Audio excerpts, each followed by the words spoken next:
What is up, conscious monkeys? Welcome to another episode of Traveling to Consciousness.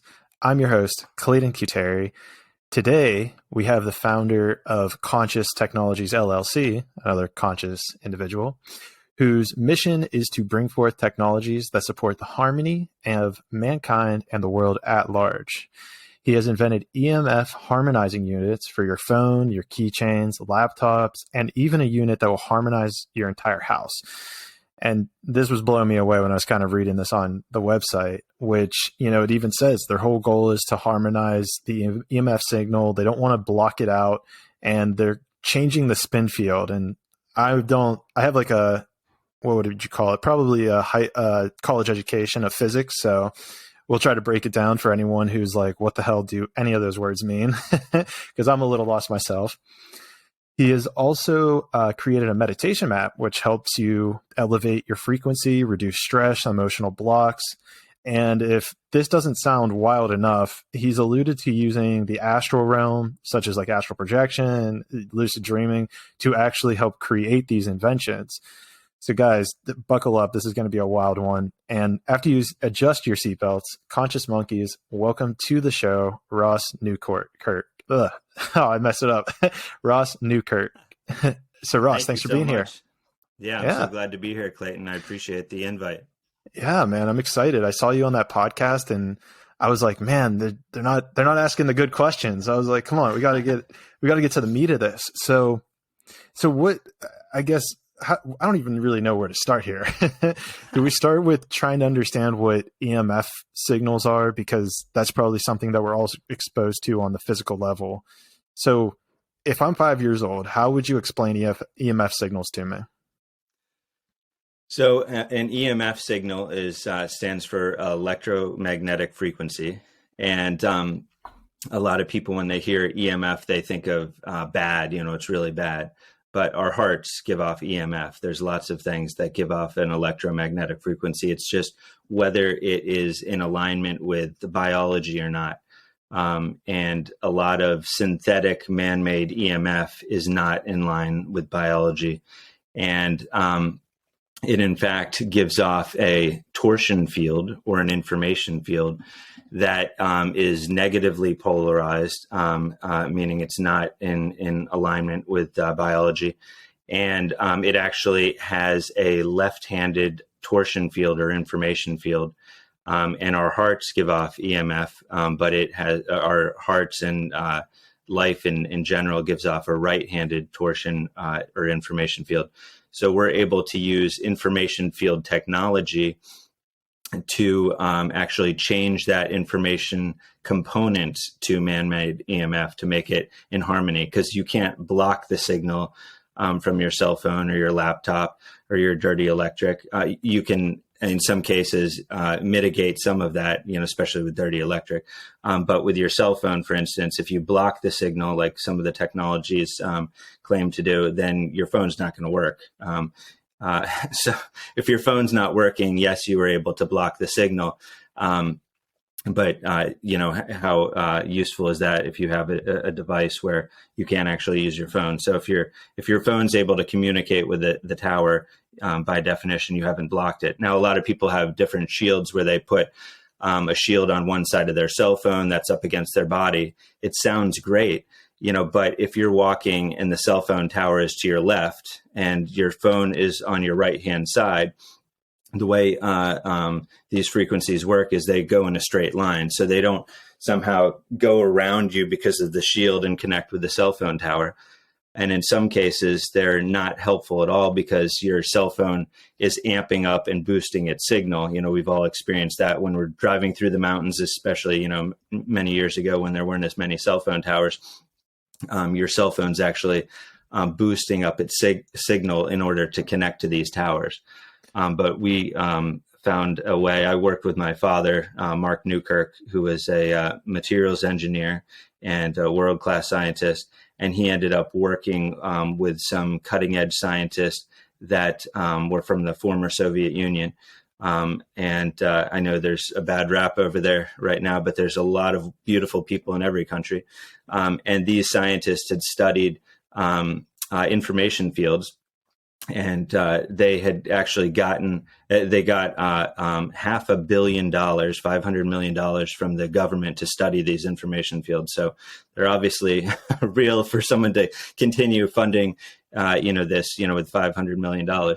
And so he was able to connect with two of these scientists, and they shared some of the information that they had come to learn, and he was able to decipher it. And it wasn't a long-term relationship. He met him a few times.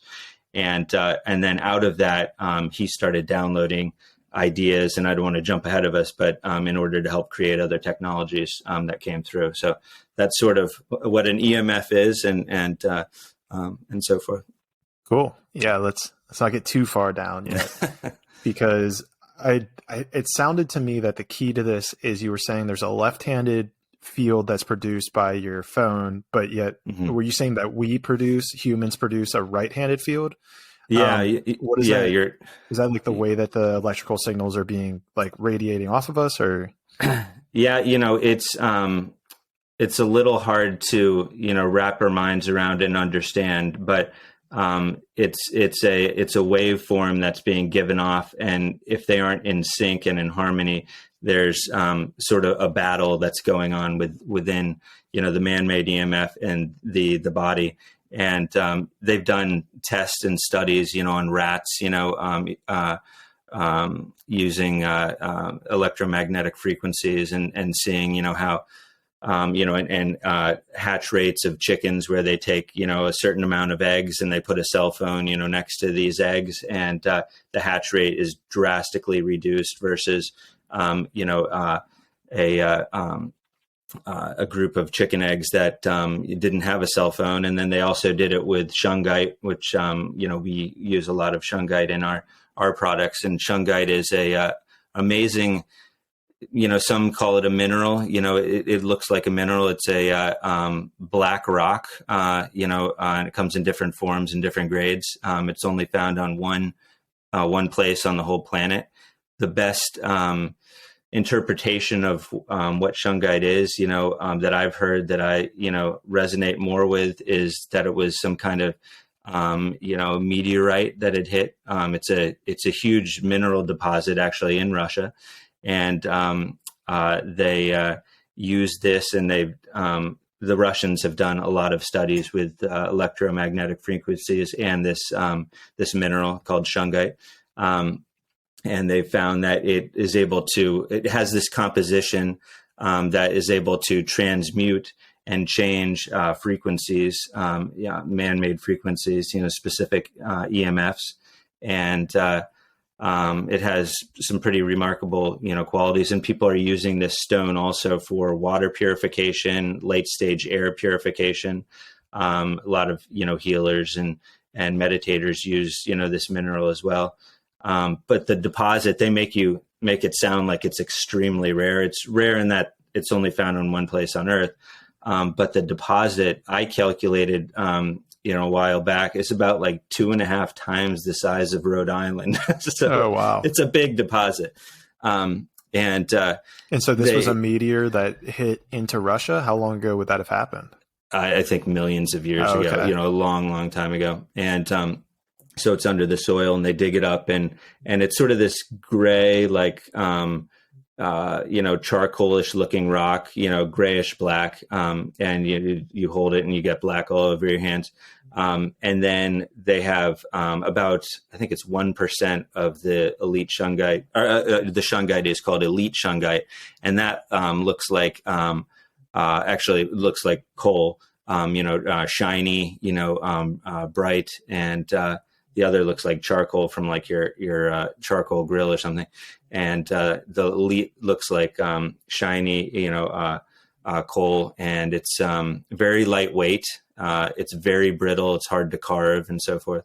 But both of those, regular shungite and elite shungite, have specific important qualities to them. So we use those actually in a lot of our EMF technology, along with other minerals and materials, and even geometries that are cast into some of our products as well. Right. But we've had, go ahead. And yeah, that sounds like something that when I was reading on your thing, it sounded like you used, I guess, this mineral shungite. You used sound. You used geometry.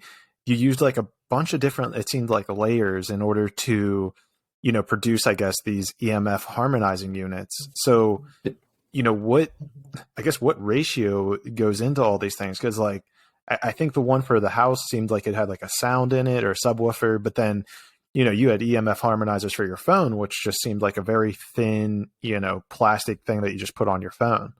So does it like vary what you use, or like the geometry? Is there a geometry of the shungite that you have found is like the most effective? Yeah, there's specific amounts and quantities that have, been given, to us, which I know we're going to talk more about how to tap into higher awarenesses. But also the coupling of other materials, like 24 karat gold. We use a lot of 24 karat gold, in small amounts, but in our products as well. And, as a lot of people, like 24 karat gold because they use that for the astronaut helmets to block radiation when they're up, in space and so forth. But I'll share a little something that has never been shared before with anyone. I'll share it with your users here. Thanks. Yeah. So if you look at, and I'm doing this to, help humanity here, because I think these technologies and so forth need to be shared and get out in a bigger way. But if you actually look at shungite, especially the regular standard shungite, a lot of times you'll see little seams or evidences and glow of pyrite, within the deposit. And what came to me in a download, and I've never seen this anywhere else, never heard anyone talk about it, is that if it was just gold, people would be mining the shungite for the wrong reasons and ripping it up and destroying it, and like man tends to do. However, it was actually a message or a hint, if you will, a clue that we're actually supposed to use 24 karat gold mixed with shungite. And for whatever reason, when you mix 24 karat gold or even other, carats of gold, but we use 24 karat in with shungite, there's an extra activation. So I don't know if anyone else in, the world has, heard this or, whatnot, but that's what had come through, is that's very important to use. So that's what we do. I actually have my cell phone here, and, this little, disc on the back, has a whole bunch of different minerals and shungite, and there's gold in there as well. Yeah. Very cool. And so then a couple questions here. Number one, I guess it sounds like, do you melt down the shungite and then melt down the gold and like kind of blend it at a specific ratio? And then let's say pour it into a mold that then becomes that little stopper that you're putting on the back of your phone? Yeah, we have rock grinders, and so we buy, the shungite right from the source, because there are imposters out there. Shungite is very conductive, so if you take a conductive meter and it'll actually conduct electricity. So you can take a they call it the flashlight test. So if you take a flashlight and you unscrew the back end of the flashlight off and touch a piece of shungite to the actual battery, and then the other to the little spring and the butt of your flashlight will light up. It conducts like a wire. Okay. So like the shungite's in between the battery and the bottom of the phone. Exactly. Or in the bottom. Sorry, this was for a flashlight. Yeah, the bottom of the flashlight. Yeah. Yeah, exactly. Yeah. And but what we do is we crush up the minerals, and we have a specific ratio of everything that we're told to use, and mix in the gold. And every single one of our cell phone harmonizers and pocket harmonizers and so forth, they actually get mixed individually, because each mineral has a different weight, content to it. So we can't just take a big blender or something and mix it all up and just start pouring a ton at once. Okay. We actually have to mix them in with, we use an eco non-toxic epoxy, that we use. It's safe to breathe and safe for the environment and so forth, which most epoxies are not, and they're extremely toxic. And so that's why it looks all nice and refined, but the minerals are all in there. But it has a tremendously high rate of shungite and elite shungite and so forth in there. Then we also cast geometries that are cast inside it too, that we make physical geometries that are dropped in each one as well. And what do you mean by cast inside it? Like, would you be forming these? So you're breaking down the rocks and you're, I guess, mixing it with gold. Is there do the rocks come to a powder and then you're dropping this powder into a geometric formation that is then what is changing essentially the spin of that EMF field? Or I guess. Oh, I see what you're saying. No, some of the minerals we use are in powder form. Some are in granular form that we grind up and sift. Just the characteristic, for whatever reason, of these minerals together, coupled with the geometry, and I'm sure the intention as well, ends up, creating this coherent field.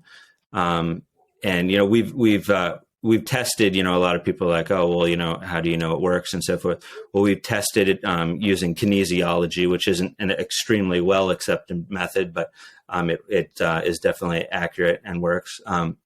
We've also tested it with kids where we had them hold a cell phone to their heart with the cell phone harmonizer in their hand as well, hold out their hand and push down on their hand without them knowing what we're doing. Their hand's very weak, goes right down. They smile. They don't know what you're doing.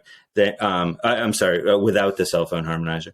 And then we give them the cell phone harmonizer and they hold that with the phone and we push down on their hand and it's very strong. So the absence of the cell phone harmonizer indicates the body has this indicator, involuntary indicator, if you will, although you can, fight it if you know what you're doing and you're trying to strong arm, you can do some of that sometimes.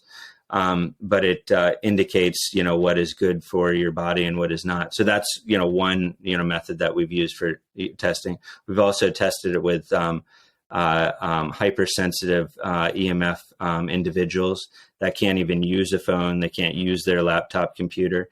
And now they can because of the technologies that we offered them. And, we have I think it's a 22-minute or 20-minute video on our website on the EMF technologies. And at the end, there's a woman from Vermont that did a testimonial on her getting a cell phone harmonizer and how it impacted her life. And I filmed her live, after I did a meditation up in Vermont, and she had gotten one of our cell phone harmonizers, weeks before. A friend had actually given it to her, and she was like, well, what is this thing going to actually do? And she noticed, she actually got it on a Saturday, and on Monday she called me up, personally, and just said, what's in this thing? Because I can actually use my phone, and normally my head hurts for hours after a 5-minute phone call. Wow. So we've done that, and with some of our other technologies, we've done, other testing as well, and GDV testing and HRV testing and stuff like that. But, a lot of it's testimonials, and, people, especially that are energy sensitive, can feel the difference. I actually met someone today at my wife's center who was purchasing one of our Vogel cut crystals, and she, brought in her tester, and actually she was testing one thing, and I set the cell phone down because she had this special mineral that she brought to give us as a gift, which was super sweet. And she had this special biogeometry pendulum, which I think she said operates off of BG3 energy. And she held it, and she didn't realize she had my phone facing up. And so she didn't realize I had anything on my phone. And she held it up and she said, look at this, look at what your phone's going to do. And then I'm going to place this rock that I'm giving to you on it. And her pendulum started rotating clockwise around the phone. And she goes, picks it up and she brings it closer to her. And then my wife said, oh, well, he has a cell phone harmonizer on the back of the phone. And I said, oh, here, I'll pop my phone out of the case. So I pop it out, and she holds up the pendulum, and it does a left-handed spin. then she takes her rock that she brought, set it on the phone, and it starts to do the right-handed spin. And it was a special rock. I forget the name of it. I'll have to look it up. She just gave it to us. But it was really interesting because she didn't know that the cell phone was on, and her pendulum was going right. And she's like, huh, she pulls it closer, like she was confused. She was confused why it was going the quote unquote wrong direction, and which was really cool because I love those kind of things that happen when your human thought's not on it. Because when your human thought is on something, you can actually influence the results of what you're looking for, and that's why it's really hard for some things to be tested because people want, and the more conscious we become, the more powerful manifestors we become. So if we really want to influence something, you can, and it's like dowsing, with a pendulum, where you hold up a pendulum and ask questions. If you really are trying to influence it, you're not going to get accurate results. So you have to really divorce yourself from the answer and the outcome and just say, okay, what is the correct answer here? I'm not going to have energy about it. And if you're able to go in with a clear mindset like that, you're going to get much more accurate answers than if you go in with an agenda like, oh, I want it to be a certain way, because then you can influence it. Yeah. And you're kind of touching on what my next question would be, which is, one, how much of the placebo effect kind of goes into this? And then number two, what you're even talking about from a quantum physics perspective of, being the observer, or the observer effect, I guess, which is essentially the same thing. So, the placebo effect and the observer effect, is there a way that you've been able to negate those in your testing to know that, oh, this is actually a physical force of nature that we are, let's say, altering the spin? But it even sounds like your story kind of alludes to it, being just that. Yeah. Even though the medical, establishment, they absolutely hate the placebo effect, right?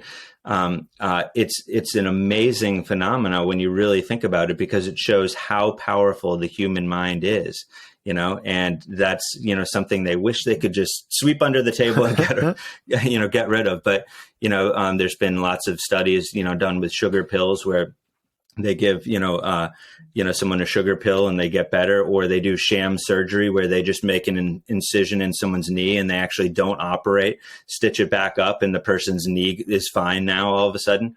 Right. And so, I don't think there is a way, to not get human consciousness involved in the creation, process. And I think that's why we are all here, is we are all creators, and part of creation, a part of the universe. And so it is hard, but, I think, if we go in with pure intent, and your focus is on doing good and love, those energies will flow into whatever you're trying to create, whatever you're trying to do. And there's a vibe that goes out, that can be felt. And it's a genuine vibe, and it actually transmutes and changes, that which is, considered, dysfunctional. We try our best, through our testing. We've probably spent, $10,000 on testing different products.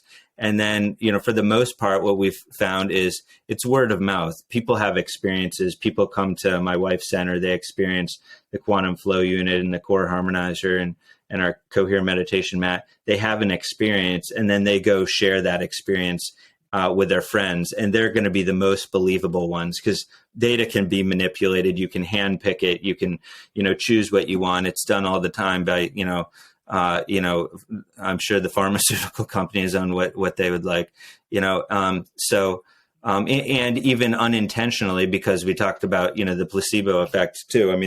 They're also going in with their intent. We want this, to work.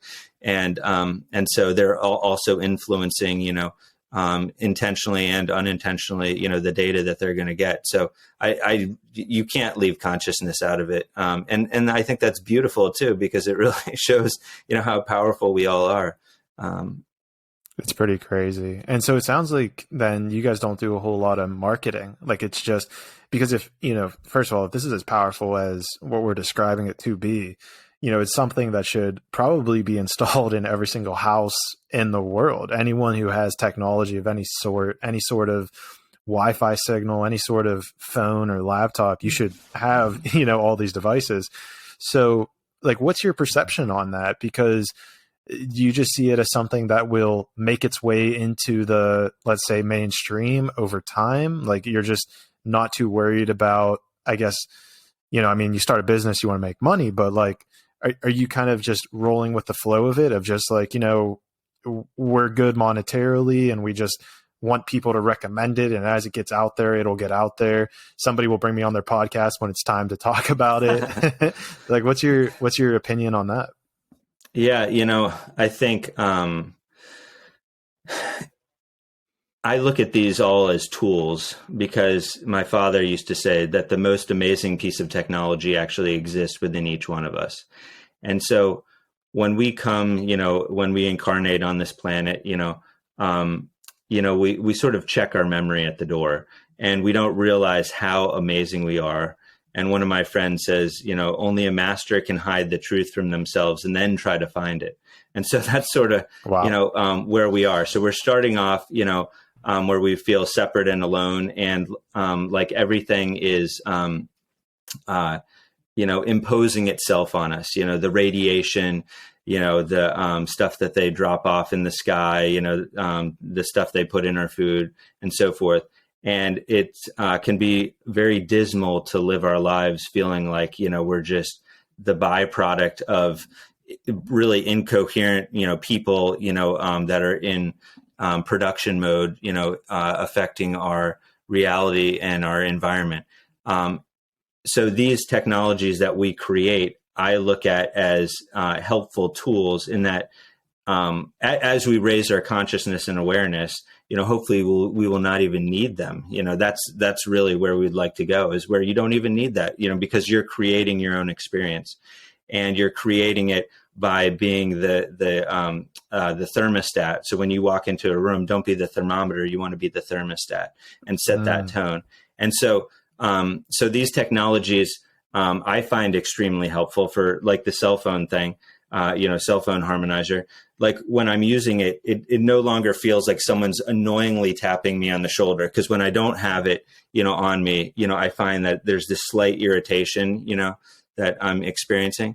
But when I have it on, which it's permanently on, but it feels like no one's bothering you. So it feels like with all these frequencies and signals that people are putting out, a lot of people, with great intentions, creating the internet, and Internet of Things and so forth. But it's almost like someone's imposing on you slightly. And at first you just feel a slight tap on the shoulder, and after some amount of time, you just get used to it and you accept it. You don't even feel it. But then there's more that comes out, and it's more tapping, more irritants. And we can't quite place our finger on it. But if you can turn off that noise, like our whole house EMF technology, when we put that into, people's houses, sometimes, we did one down in North Carolina. Someone had bought a number of our technologies. So we went down there because they bought our big quantum flow unit, and which takes a couple of days to install. And when we went down there, they had also bought the whole house EMF technology. When we put it in their house and we turned it on, it was just like this subtle quietness where you couldn't really describe it. It must have been like what it was to be around without cell phones, which most of us forget, or we're, I would have never experienced it. Yeah. I have no idea what that's like. Yeah. It's just this slight quietness. It felt to me like, it feels to me like it's almost like you're in a forest and there's just this stillness, just this quietness, just takes the edge off of things, and it just feels really great. So to be able to have these tools, these technologies, create coherence in your environment so that you can more clearly, download, receive information, self-heal, be at a greater state of being and peace. I think there's tremendous, value in that, experience. So do you feel like, and this is really interesting, where there might be a catch-22 here of, okay, if I, get this EMF home harmonizer, let's say I even put it right beside me because there's a shit ton of EMF going off around me. But if I get it, I set it up right. And then I'm able to, feel this peace, this level of peace that you're describing, which I can imagine, but I can't really, feel it. If I find that inner peace, then because of this, this infinite being that I am, would I be able to reproduce that on a more, let's say grand scale, where now I might not even need the harmonizer anymore? Does that kind of make sense? Yeah, no, absolutely. Absolutely. I'll step back just for a minute before answering the full, question here. One thing that we have found, on some rarer cases is that people are so used to that tapping and that noise that when they are in silence, it almost feels annoying or different. And so they judge that as, oh, something's not right, because they're used to so much incoherence, that it can feel like slightly annoying, because it's just like, it must be similar to like someone that's in New York City and is hearing honking and traffic all day long. They move out to the country where there's peace and they're like, oh, I can't do this. It's too much. But then after they're in the country for the while, they're like, I love this sense of peace, just feels so good. So, so there is that aspect that some people experience. Other people just say, I feel better knowing that I have this. Other people can tap in and they can, feel the energies and the coherence and harmony. But to get to your question, yes, that's the absolute goal is, when someone goes through our quantum flow unit, which I have a picture here just because it's sort of hard to describe it. But it looks like a giant bed, if you will, with two projectors. And and you're surrounded by nested geometries and light and music. You're not physical light that you can see, but we're taking the information from light and putting it into this environment. And you sleep in this thing, right? It's like a bed with. It's like a bed with an X-ray thing above you, essentially, but not an X-ray. Yeah, this one you're in for like 30 to 40 minute sessions. Okay, yeah, just a session, and we're not actually projecting anything other than light, the information from light, music, and geometry into the environment, but some of it's going through a glass fiber to ensure that there's nothing else that's flowing through, no electromagnetic frequencies or anything. It's just light, the information from light, music, and geometries. And we can even turn the music off if you don't want to hear it, but you're still getting the information, geometric inputs into that environment. But most people enjoy listening to music. But when you're in there, what happens is when you surround yourself in a very coherent, harmonious environment, you start to entrain with that, and you start to jettison the baggage that we've all accumulated through the process of living. So yes, you are absolutely right. When you're in a coherent environment, and when you're around harmony, you will start to become that, and start to jettison things that don't belong.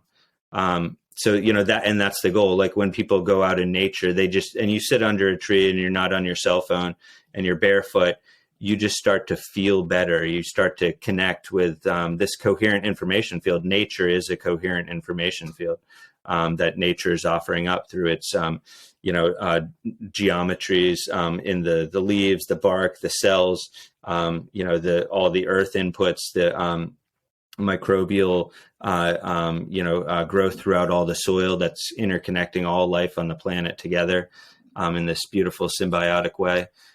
So yeah, that is definitely the goal, is to get people to remember, who they truly are on a, spiritual, connected plane, and how we are all interconnected.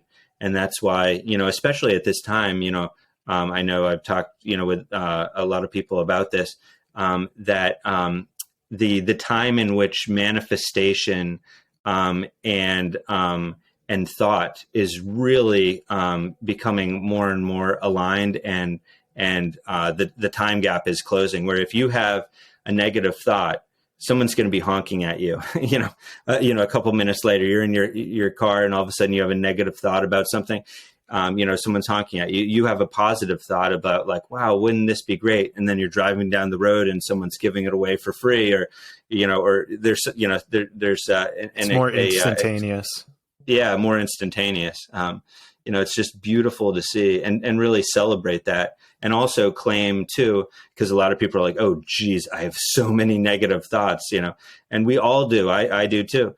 And it is to proclaim to yourself that a negative thought doesn't carry with it much strength, and a positive thought is many multiple, times more powerful. So state that to yourself is really important. So then when those negative thoughts come in, you can sort of breathe and like, it's going to be all okay. And then try to focus on, positivity, and what state of being you are and what you've been thinking about based on how you're feeling. If you're feeling good, inspired, relaxed, then your chances are you're thinking of great things. And if you're feeling tense and angry and frustrated, then you've had, some thoughts that aren't so supportive. Yeah. I'm totally on board there. And it's pretty fascinating how, what I'm thinking of is how if you play the what if game, like what if everything goes wrong situation, which I think a lot of people are guilty of.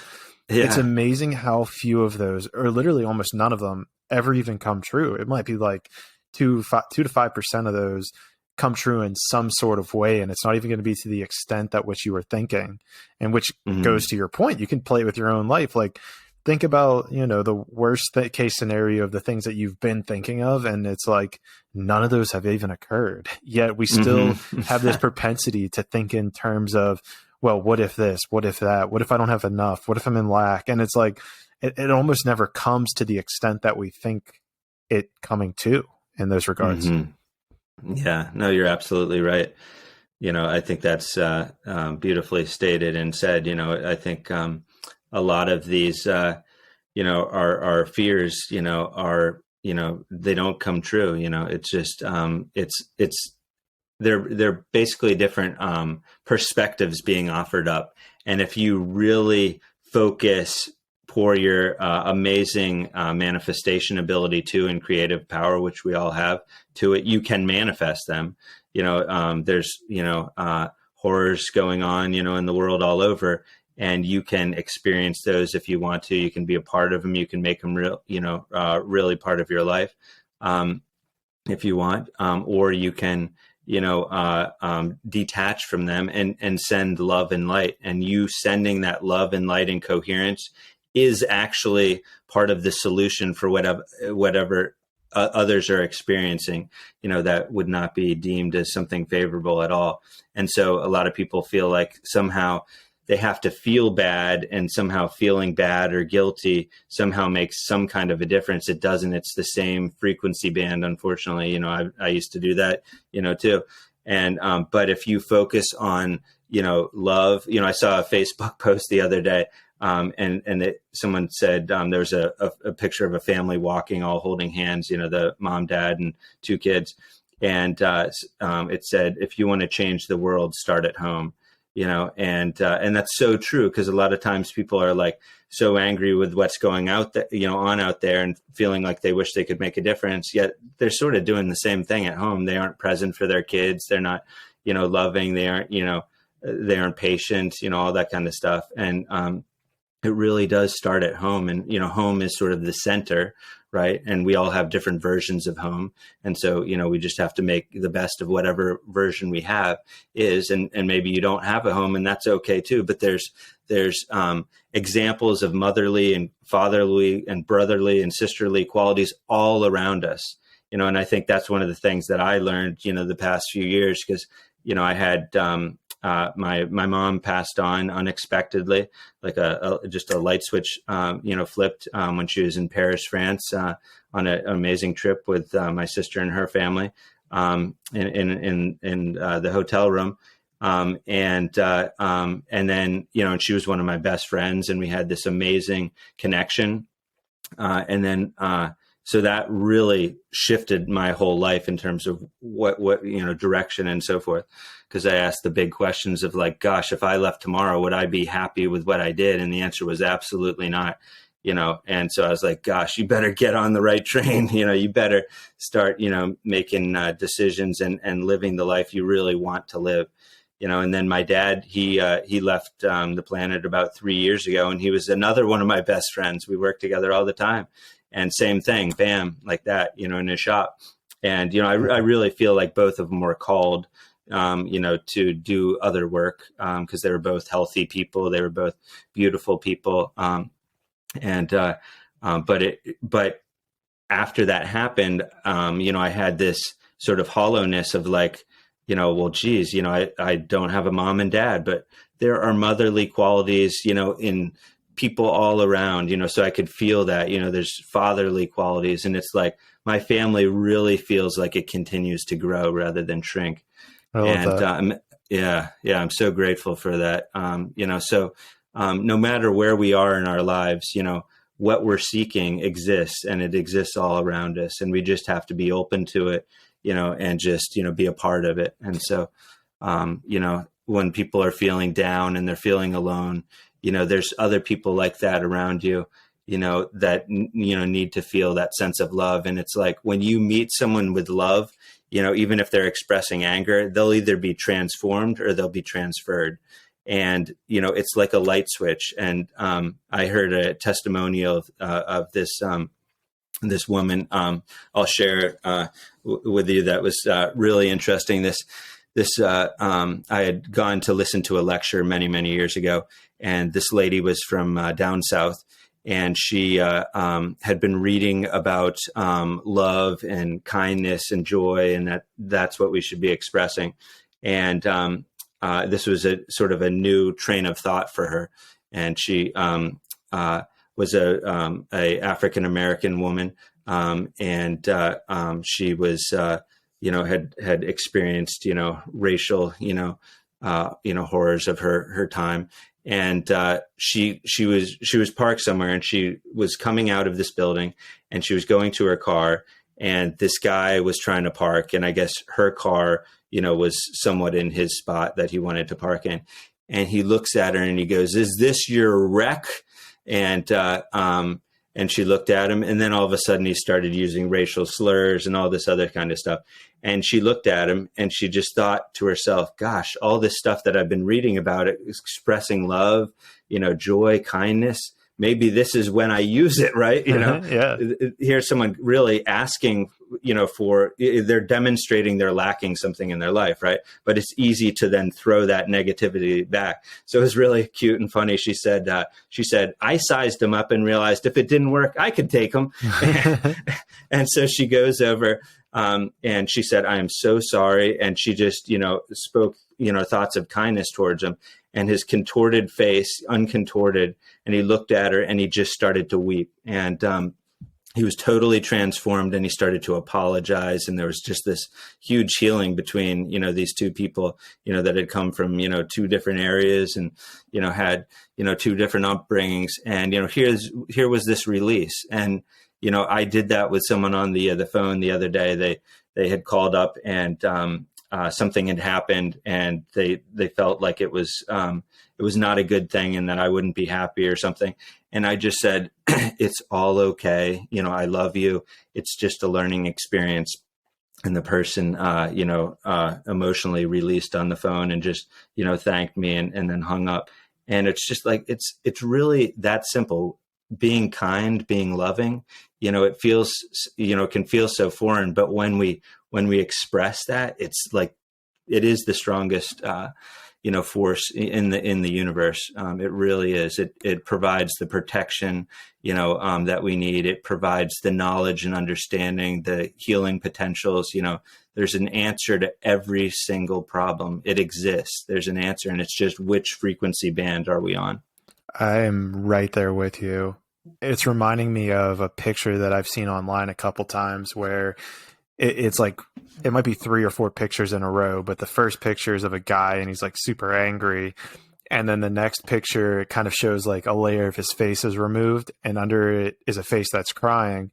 And then in the next picture, that face layer is removed, and then you see like a little boy kind of like curled up in a corner of like a wall. And the whole thing is exactly is like, you know, we're all at some level just a kid, and the reason people get angry, the reason that, you know, you see all of this, let's say, hatred, is they were a kid at one point that never understood their ability to express their emotions. They were never shown love, maybe from their parents. They were in a place of fear or shame or guilt, and they're crying. They're literally crying on the inside, and their only way to express that is anger, because that's probably what they were taught from their parents.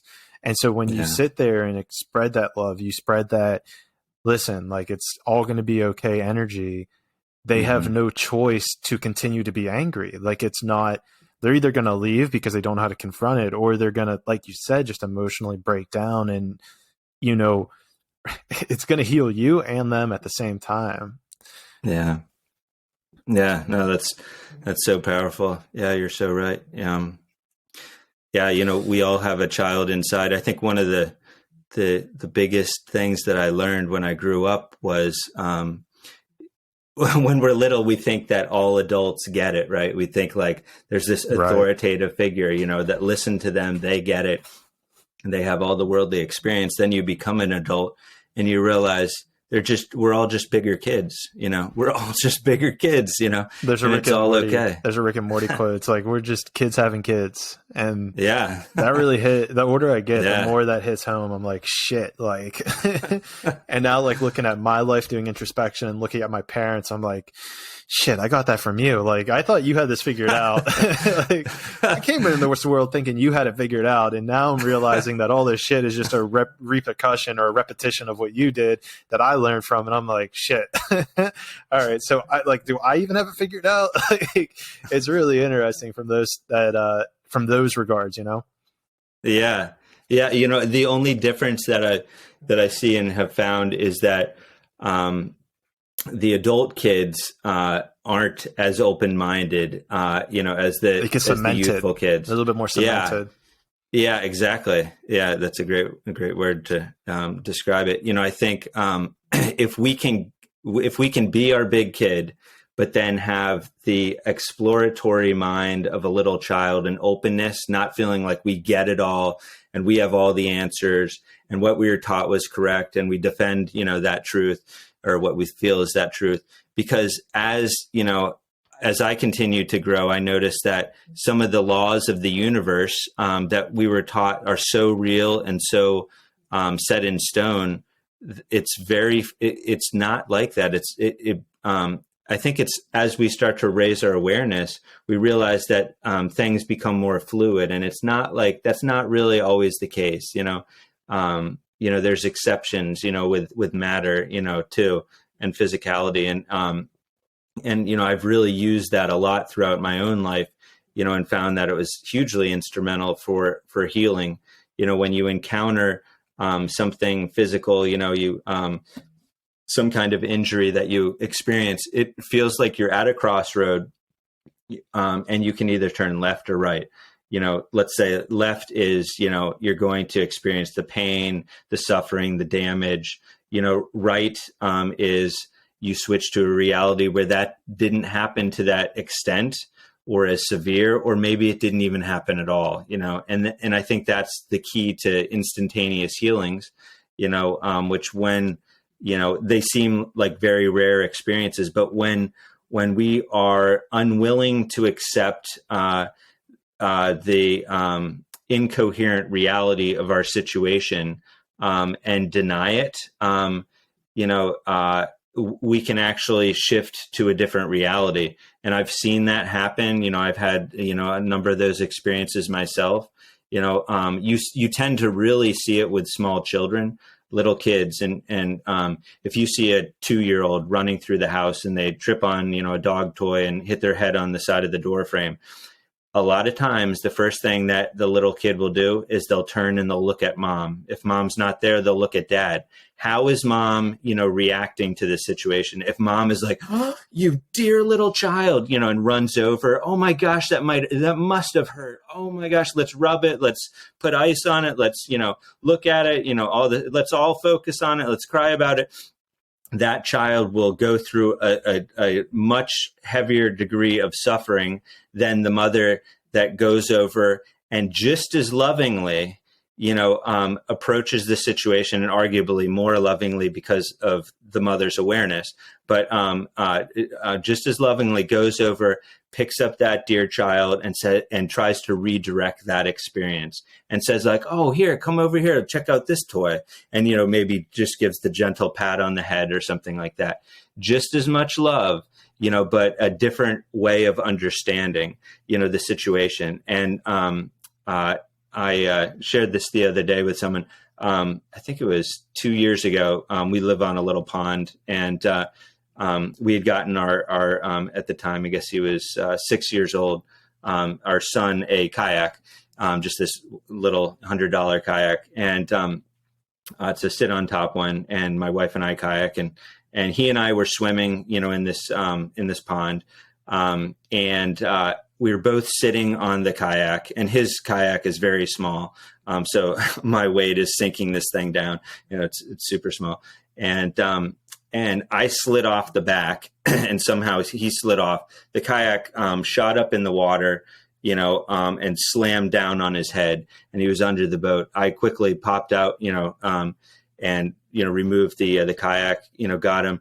And he looked at me. There was a couple tears.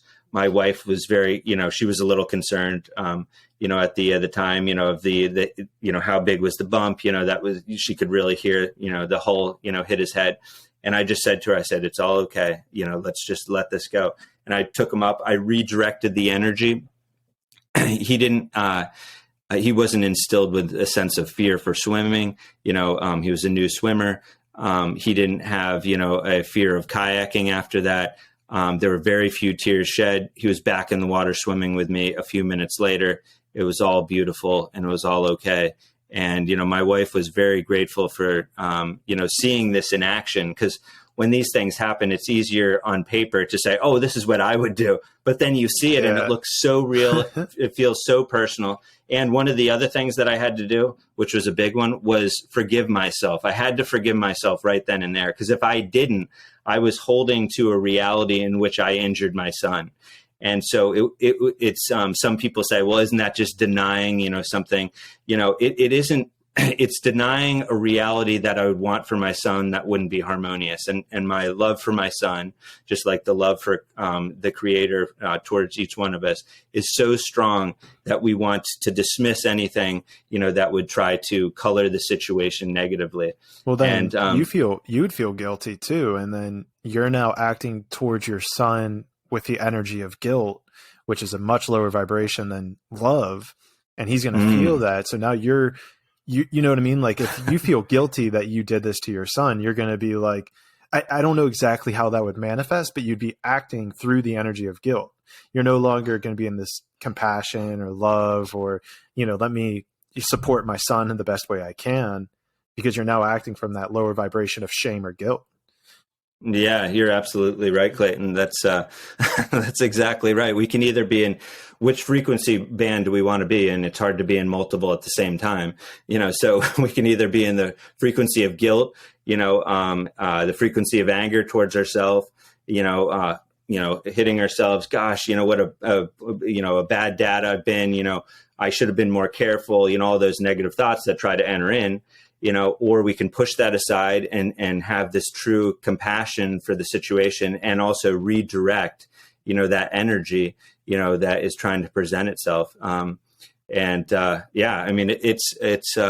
It's an opportunity, really, a challenge, but an opportunity. And the more we do it, a lot of times people around you think like you're not compassionate. It's like, oh gosh, why wouldn't you just feel horrible about that? This just happened and you somehow made a mistake. And, but it's like, you can't live in that energy band, And even there's more no so, healing that happens. exactly. Yeah. And even more so, the question becomes, how does me feeling bad for it help the situation? Like you're saying that if I feel bad, then it makes me a better parent. Like I don't have kids, Yeah. but to me, that just doesn't jive.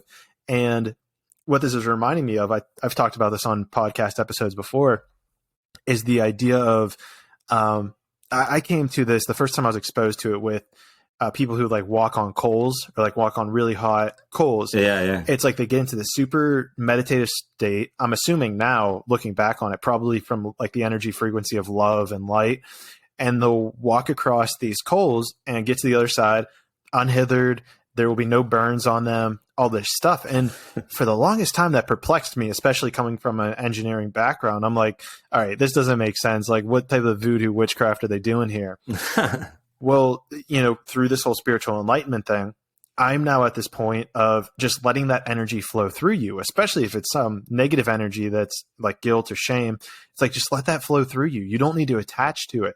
And this is illustrated physically through, if you ever get burned or if you ever burn yourself or get hit in the head with a kayak, just let that energy flow through you. Because what I've noticed is that when you hold on to it and try to resist it, that's whenever you're going to get this scalding welt on your hand. This is when you're going to get a huge bump on your head.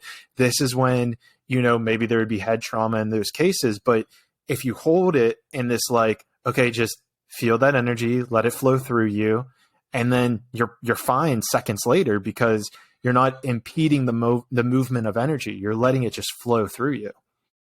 Yeah, no, that's beautifully said. Absolutely. You're right on. Okay. And so now that we're getting back to the engineering stuff, I'm interested to hear about your past. Like, I want to hear, and I'm not sure which way to phrase this, because I'm curious if there's an engineering background to you, or if you kind of just got all this information from the astral realm. So I'd love if you could kind of touch on your background in engineering, or if all this information was just downloads from the astral plane. Yeah. So my father was a materials engineer and amazing scientist. He had started a big company where he made reinforced ceramics, jet engine components, rotors for your car that would outlast the life of your entire car, that you would never have to replace, armor for personnel carriers that could take 50 caliber machine gun bullets, multiple hits in the same little thin tile. Just absolutely amazing stuff. And he grew this company from, we were homeless at the time, not out on the streets, but didn't have a home. And so went from being homeless when I was really little to, a couple of years later, for him starting this technology company, which ultimately had 400 or 500 employees in it. And along that path, my brother, younger brother, passed on, which is a total setback and shock for the family. Good friend of mine, new member, he's only 4 of the family. And that was quite a shock. And so after that, it sort of switched courses, and it ended up being, in a roundabout way, a gift and a blessing, from my brother to inspire us to ultimately go on a different path. And so in middle school, my parents decided to sell their house that they had bought and buy this little, hobby farm that was just a few miles away. And so we moved into that, and we got emus and South American ostriches and horses. And we were taught about hard work and, farm life and so forth. And my dad, meanwhile, was running this high-tech company.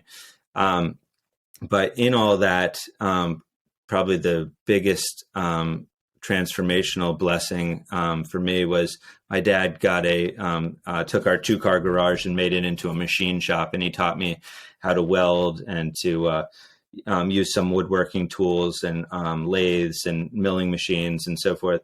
And so out of that, that's when my creative juices started to flow. And I started to get ideas for products and things that I wanted to make. And And so I would make them in the shop. And it was funny How because old would you have been at this time? I was in I guess I was in like 6th, 7th grade, somewhere around there. Yeah, Right. so pretty young. And my it was funny because my mom and sister would go out shopping, and my dad and I would go shopping as well, but we would go in our physical shop, where we were making stuff. Okay. Those are air quotes. yeah. And so anyways, out of that, I started to design stuff. I designed a really cool sled for sledding down a hill, a runner sled, but I used tubular runners made out of metal steel conduit that you see in people run wires in basements for their electrical. So I I bent that and welded brackets, with my dad's help at the time. Onto them and created this really cool sled. I called it the Dragon. And it was actually, a wood top sled with metal runners, and sort of like the traditional sleds, except that the runners were tubular. And the second most important thing was the front end was detached from the back end. And so it was like a third of the sled was up front, connected to the 2/3 of the sled by a hinge with one pin, and so that it would allow the sled to turn side to side and go up and down, and allow tremendous flexibility and mobility. And which was really cool because when you were sledding down a hill with your friends, you could actually do a 360, in the right conditions. And it was just so much fun. So yeah. So after that, I was just like, oh, what else can I make? So then I made a homemade snowmobile / go-kart creation. Oh, damn. There you go. and some other things. Well, no. And then, so how did you get this? How did you get this knowledge? I mean, if you're what would you have been, 11, 12, somewhere in that range? Where's the knowledge coming from? Like, your dad showed you how to weld. Your dad showed you how to put certain pieces together. I don't want to date you. I'm not sure how old you are, but I'm assuming the internet wouldn't have been as vast as it is now. Do you feel like this was like your first touch with the astral realm? Like where were these ideas kind of coming from? Yeah, the ideas were my grandfather was a inventor, as well, and then my dad, he was on 900 foreign patents and 100 U.S. patents. Wow. And the way, the way that he would create. And I thought this was somewhat normal, growing up when you see this just happening, is my dad would keep a pad of paper by his side of the bed, and he would wake up in the morning, or, in the middle of the night rather, and just start jotting down notes for ideas and inventions and new products and so forth, and then fall back asleep. And sometimes he was up many times throughout the night. It was a little hard on my mom sleeping, because she would see the light go on and notes come in. And sometimes he would go down to the kitchen and, continue to write and then go back to bed and so forth. And so I started doing a little of that, but a lot of that started when I just, realized, how we could, how easy it was to create, because I was around my father, who is an example of that. And, as a kid, you just start to, more entrain with your parents a lot of times, in terms of what they do and, how they act and so forth. And I started doing more and more of that myself. And my dad talked to me about his inventing process and what he would go through, and which only improved over time to the point where in the last 20 years of his life or so, he was able to just receive ideas in their completeness, without any research and development, without any trial and error, and really shortcut the process to creation, where normally it would take years to create, something, and now you could create it in, months, weeks, a year or something like that, depending on what you were creating. And most of that was just the time it took to actually physically, machine or whatever the parts, the physical item. Yeah, exactly. So as a quick note, just for anyone listening, the astral realm is essentially anything from astral projection to lucid dreaming to like the dream state in general. So I just want to make that note because that's why I was super fascinated when you're saying that your dad would he would wake up, come out of the dream, and then have these essentially these downloads, because I mean, that's where, when we talk about the astral realm, and I just want to make this note for anyone listening, that is where kind of these things happen. And maybe this is kind of where you're about to go with it, but I'm interested how your father would have received those things. Like, was this something that he was conscious of receiving? Is it something that because I mean, my understanding is with like lucid dreaming, you're able to actually physically manipulate kind of the reality and landscape around you, but there isn't like physics to it. Now with astral projection, you do have the physical nature of it. Maybe I'm getting ahead of the question. Maybe I should take a step back here and just say, was your dad conscious of these downloads? Was he conscious of the astral realm? Was he conscious of it? Or was it just like these like little like just light bulb moments and he was like, oh, this would work. Oh, this would work. Yeah, it definitely both.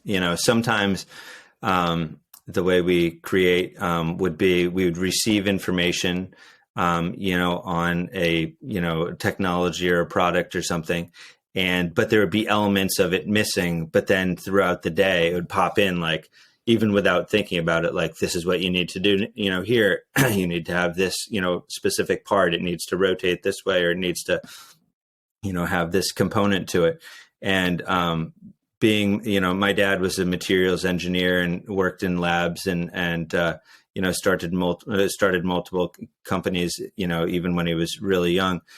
So he had the ability to translate in the 3D world and how to get some of the things that he was receiving, in downloads, from a practical sense, to be able to create it. Like, oh, this is what we sort of have in this 3-dimensional plane, is we can use this to create that. So, sometimes it was pictures and images, sometimes it was thoughts, mostly he saw, color images a lot of times of what he was looking to create. And what's neat is when we start to, and this ability was actually within all of us, it's just most of us aren't choosing to activate it.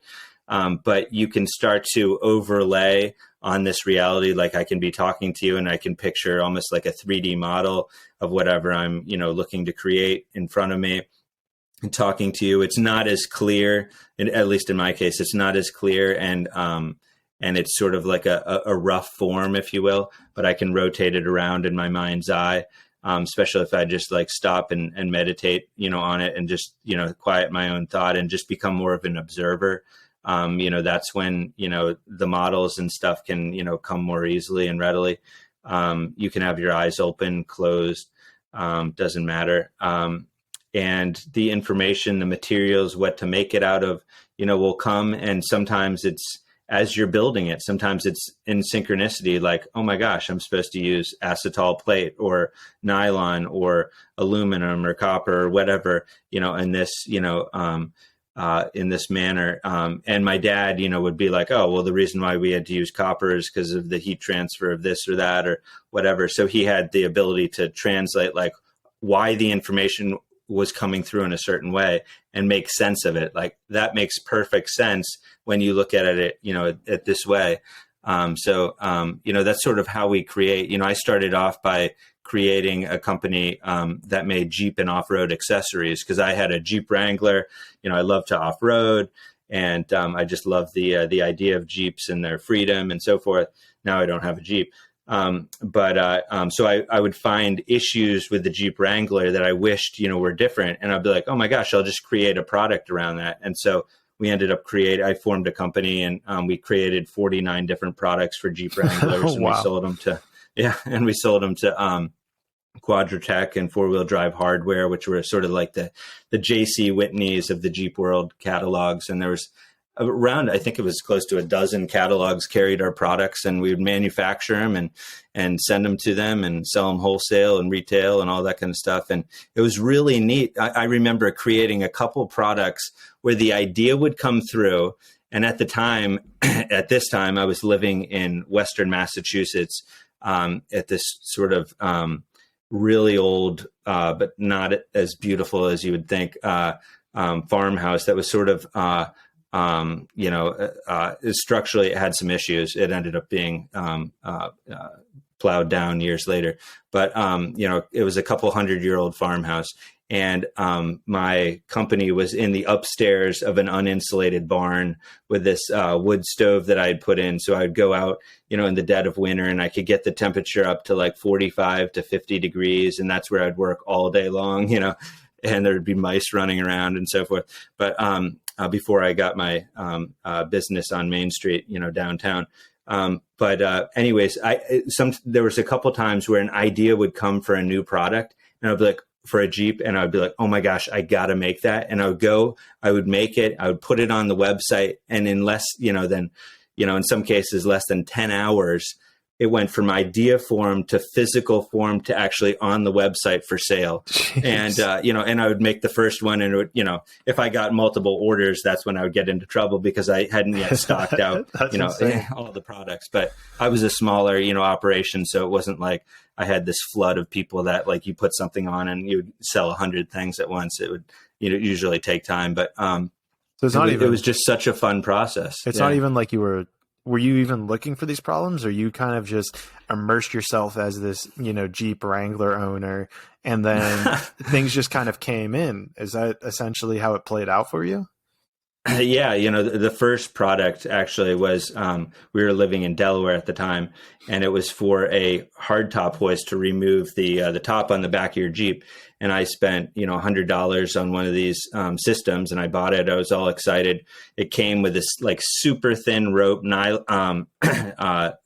it nylon? It was, polyethylene or polypropylene, I think it was, rope that was super slippery. It had this tiny little, I think it was a single pulley wheel at the top, and you mounted it at one place, in your garage. In our case, we mounted it in our barn. And as soon as, my dad and I tugging on the super thin rope, got the hardtop, airborne. Of course, it's heavier, in the back than the front. It tipped. And then as soon as I drove the Jeep out from under it, just started spinning because it's picking up from one place. So I was like, this is just a ridiculous design, so we redesigned it, 12 pulley wheels. I had, it picked up from 2 points, and so forth. And so I ended up selling the first ones on eBay. They, got really good reviews. And then out of that, I started my own company. And that was one of the first products. And then we had electric versions of the Jeep hardtop hoist and hand crank ones, and all sorts of things. But it was sort of out of a necessity of like, is this what, is really available at this day and age to the Jeep community? Like, this is just a little crazy. And so, some of them happen that way. So do you have any, it's fascinating, and honestly, I'm having like 30 questions flying through my head, so I'm going to have to try to pick them as they come. So do you have any school engineering, knowledge other than, let's say, high school? What, from a traditional sense of schooling, what is your background? Yeah. So, I was very interested in design and stuff. But I never took engineering, in college or even in high school. I was part of an engineering club in high school, which was just a little club that, a dozen people were in, and we did a few things, which was fun. But aside from that, no, it was just all sort of like practically taught and self-taught. A lot of it, was self-taught. I learned a lot from my father. And I had a mentor that lived on an island up in Maine that I would see, a couple times a year, that I would stay over, and he would teach me, what he had learned.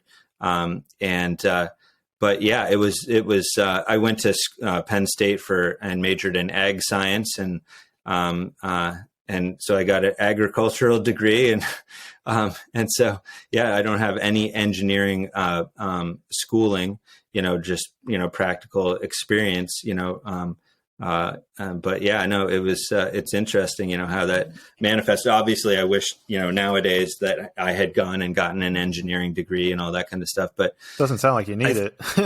Yeah. It could have hindered me in other ways, too. Because I started to realize, and my dad did as well, that you start to work with higher dimensional physics, which is hard to explain, in this world. So you're able to get results from things that would, in some cases, seem impossible and unlikely. And that's, how my dad created his, company years ago. Which ultimately ended up going bankrupt, pretty much, shut down because of some things in society where they weren't interested in creating new materials. The CEOs decided, like, let's focus on the shareholders' short-term profits. Classic. And let's get rid of new technologies in our cars and in the mining industry and so forth, because we're not going to be here, in a few years. We can make millions focusing on shareholders. Yep. Let's not focus on the company's growth. Let's just focus on ourselves. So that big mega trend that happened all over the world, really affected them. They sold off parts of their company and stuff, but it was a trying and hard time for, my parents and my family, where we went from, experiencing abundance to absolute, losing, almost everything. It was sort of a dark time, but it was also a blessing because it allowed us to, my dad, he spent probably 5 years studying and researching higher dimensional physics, phenomena, and just was reading book after book and many books at once. And he would have a book that had 30 little, Post-it note flags, in it, or maybe even 100. And he was just absorbing all this information. And then one day he was like, we need to create some technologies. And out of that, we started to create these higher dimensional technologies to help facilitate re-empowerment for people's consciousness. And so it ended up being a blessing, that, we went through this step, and, there was the that time where things sort of fell apart. But yeah. So in that answer, you mentioned higher dimensional physics, higher dimensional items multiple times. So I think this is something we got to touch on, because I know that it's one of those things that it's probably going to be difficult to talk about, because it's like language. We're only able to talk about certain things because of the limitations of language. Like, the way that we even express ourselves at higher levels is almost impossible. It's like dreaming, it's a higher dimensional plane of existence, of infinity, that can only use the human experience to convey messages to each other. Right. Mm-hmm. So how exactly, well, not exactly, but how would you be able to interpret, or how would you be able to break down high dimensional physics or high dimensional structures or mathematics on this 3-dimensional physical plane? I think it goes back to sort of information fields and information field technology. So historically, there's been gravitational fields, magnetic fields, strong and weak nuclear attraction fields, and there's also I'm forgetting one of them, but there's 5 fields of science, and there's also one called an information field. And an information field is a thought field, basically. And behind everything, if you could break it down, people talk about energy, how everything is energy and so forth. But if, what is energy? It's really information being expressed in some form. So if you go beyond energy, you find information, and information is thoughts and ideas. And so going into higher dimensional physics is really activating our innate brilliance, and interconnectivity, that's within each one of us. And that's how the universe expresses itself in information. And so you are what you think. Your body is sort of in some cases, a report card of your inner thoughts and inner experiences. And if there's something that manifests that isn't, pleasant, it's really your higher self getting you aware of something on another level that needs to be addressed. And I think that's why, people that are using pharmaceuticals, they're trying to, to suppress symptoms. You're never getting to the root cause, which is always mental. There's always something behind that root cause, and there's something behind the deficiency, or there's something behind the anxiety, there's something behind the blisters or whatever someone's dealing with, and we're all dealing with, things. I'm wearing glasses, we're all, doing our best and working through things. But I think, if we can start to see things as information and go back into the operating system, so to speak, and correct or change or calibrate or adapt, that information, you can get different physical manifestations and outcomes. And so the more we, went down this path, we realized that the human mind, whatever you can, perceive, it can be created, there can be reality if it's based in coherence and harmony. Because I don't know if we want to go down this path, but, love is truly the only force that there is. I know everyone's like, oh gosh, well, there's the devil, there's hate, there's, and there is darkness to show us the contrast, and we need the darkness to show us the light. However, the darkness, the things that we would perceive as negative anyways, aren't always negative. For example, sometimes it's our human mind, translating things a certain way. And then we realize later on, like, oh, that was actually a positive thing. I deemed it as negative.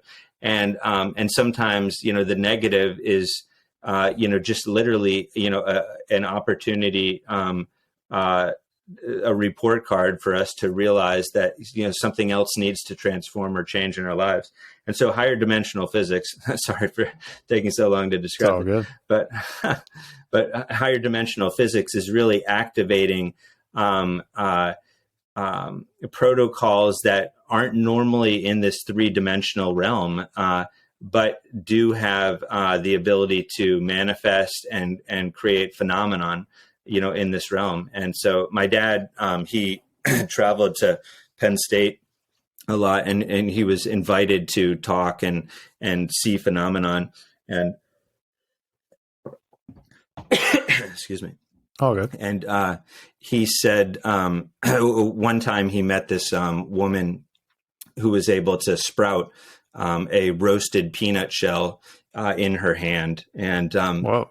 There was a bunch of scientists around, and they, excuse me, tickle in my throat. They weren't sure if it was a sleight of hand, so they actually engraved some kind of code on the roasted peanut and handed it to her and supplied it, because they weren't sure if somehow she was pulling one out of her pocket somehow or whatever. And but she flew over from China, and she was reported to have these amazing abilities. And sure enough, she held out her hand and in a matter of moments opened it up, and this roasted peanut, which is roasted, is clinically dead, right? And sprouted, a few inch sprout, in her hand. And so she was someone that didn't have, an engineering degree, she was a very simple person, and came from, I think, a farming community, a rural farming community, and had these amazing abilities. And she was able to tap into something, whether she was conscious about it or not. She was able to, do this. And my dad, she had a translator there. And so he asked, the woman, have you ever raised anything, from the dead, or brought back an animal or anything like that? And she thought about it, and she said, I did bring, through the translator, she said that she brought back a shrimp to life. And she was at some kind of dinner, and in China, they would have feed or serve shrimp with the head still on. And but it was a cooked shrimp. I think it was a cooked shrimp. It was either cooked or raw, but anyways, she was able to bring it back to life. I'm pretty sure it was cooked. Bring it back to life, and it started flopping around the table, and everyone there couldn't believe it. So, how did she do that? She certainly didn't use the laws that you and I were taught in middle school, high school, and college. She tapped into higher dimensional physics, where it really is the door to infinite opportunity and infinite possibility, really. And so how can we do that more? I think going in with a pure mind, pure intention, is the way to do it, because through the frequencies of love, that is where creation can take place. If it's frequencies of greed and selflessness, you'll get distortion, and distortion may give you glimpses of realities that you might be able to bring forth, but there also be misinformation in there.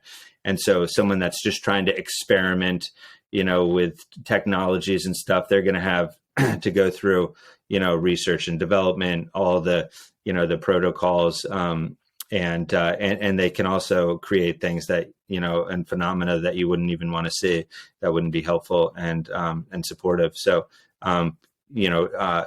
going in with a pure thought and pure mind, and knowing that we all have things that we're working on, but to see, if that's where we are, if that's something we want to pursue, is just looking at your life. Are you cheating people? Are you, dishonest? Because everything in our life is really a ticket that we're buying. We're really casting our vote for everything that we do. The food that we buy, if we're like, I don't care that much about organic food. It's expensive. I'm just going to buy these apples over here. Well, then you're supporting, spraying, our earth, unintentionally, perhaps, but we are, supporting that. If you're, doing this, and this, you're supporting different things. So we all have to look at like our lives and do our best. And there's not always other options. So, do your best. But I started to do that myself, is like, gosh, I'm doing this. I'm wanting this in the world, but yet I'm actually supporting this. I need to change that. And so I've done my best, and it's a process, to do more and more of that. And, going back to food, I mean, there's not always the opportunity to buy, more consciously based food, and so when there is no other opportunity, to do that, and you need to eat, is blessing, that food and sending love and light, to the tree, the process, the farmer, and that will actually transmute and change that energy. So it'll go from something that would be deemed as, toxic, to something that can be deemed as healthy. But I think one thing that I love is in the olden days, people used to say grace. And they would say it. Nowadays, people say it because it's the thing to say it, Thanksgiving and following along with tradition. But the real reason why people said grace was they didn't have some of the same food preservation methods and stuff that we do today in cleanliness. And you could actually change the character of the food. And they knew this. So they would hold the food, they would hold their hands over their meal, and they would just send love and coherence to that food. And it would actually change the physical composition of the food. So then when the person ingested it, it was in alignment with their bodies and in alignment with biology. And so that it's really, if you can do it genuinely, it's really a powerful thing to do. If you're just going through the motions, so everyone else sees you and you're like, putting on a show or something. And you don't even have to make it like really seen if you don't want to. You can just, just focus for a minute and just change that food. But it's a beautiful thing, Yeah, I've done that myself with food, where it's like, say it's maybe meat, because I love meat, right? I'm a big meat guy. And so that's something where I started kind of thinking along the lines of people are like, oh, well, like, if you're eating meat and the animal was scared, then you would take that into you as well. And I'm like, shit, there's probably some truth to that. Well, at the same time, I got some sort of download, but like what you're talking about, where it's like, wait, if someone put fear into it, love's a more powerful energy, I can transmute it. Yeah. And kind of at the same time, I had this same thought around grace, like what you're talking about. And it's like, wait, like, I've always seen it in a religious context, but just because it's religious doesn't mean that it doesn't hold value. And I kind of realized what you were saying. I was like, wait, why don't I take time to bless the whole process, the chicken that laid the egg, the farmer that picked that egg up, like, and literally mentally go through the entire process in my head, right? The farmer had to pick it up. The farmer then had to put it onto a truck of some sort. There was a truck driver that then took it, let's say, to, the local grocery shop, who then someone placed it on the shelf, and literally mentally rehearse the entire process that it would go through. That's awesome. And I kid you not, the food tasted better. I don't have, it's anecdotal, right? It's 100% anecdotal, but to me, that food actually tasted better every time I did that. I was more present with it, and it felt like there was this more energetic alignment with me and the food as I was eating it. Mm-hmm. And something that also touches on this, because multiple times you were talking about how, the idea of love and the idea of fear. Well, this just clicked with me as you were talking about. I've never thought about this way before. You think about temperature, right? If it's hot or cold. Well, something that is cold is technically the absence of heat, right? Because, you look at anything and you just say that's 0 degrees. Well, it's technically not 0 degrees, because you could say that absolute zero would be Kelvin, right? 0 degrees. I guess I'm looking at you as an engineer, but maybe I'm not sure where you exist with all that. But, there's technically less than zero, but you go all the way down, there's absolute zero. But what that's saying is that the anatomical structure is no longer moving because there's no heat. Well, meanwhile, you just apply some heat to it, it gets hotter, and yada, yada, yada. Well, now I'm viewing that as the same thing as like love and darkness, or love and hate. It's like hate is like the baseline, like that's the 0 point. But in order for us to transmute it, you just apply love to it. And it goes back to what we were talking about earlier with these people who are coming from a hate place, a hate-filled thing. And it even goes to a religious thing where, don't, an eye for an eye leaves the whole world blind. And it's like, well, the reason somebody is in this hate or this anger is because they haven't experienced love. Like, no one has actually physically given them the energy of love. So if you want to elevate them on the spectrum, which essentially hate is just life without love. So if you just give them that love, you can literally transmute them out of that energy. I mean, of course they have to accept it, right? You can't just force love onto them, but it shows them that it is a transference, right? Like, you can actually not impose, but you can say, hey, here's, if someone's cold, you can give them a blanket and hug them and transfer your little warmth onto them.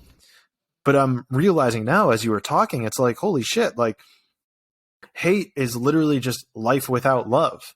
Whereas maybe I'm rambling on top of myself, but I think you're understanding where I'm going with this, where let's apply this to even technology. If something is technologically created out of hate, out of fear, out of scarcity, and the first thing popping into my mind is maybe the vaccine, but we probably shouldn't go there because I'm not I'm not a biologist. We'll transpire that. But if you're creating something out of hate or out of fear, it's just anatomically not going to work as well as something that's actually being created out of love and trying to genuinely help other people. And I think that transfers all the way from a podcast episode all the way to, these principles that you're talking about from a engineer inventor standpoint. Yeah, no, you're absolutely right. It's consciousness that really gives the form, because there's a frequency to every, little thing. I mean, you can pick up something, even a box of paper clips. And if there was tremendous negativity, that was made, during the process of those paper clips, they just don't feel right. They don't feel good. And mostly we wouldn't be registering, and picking up on that level of consciousness, subtle consciousness, but we can if we really tap into it.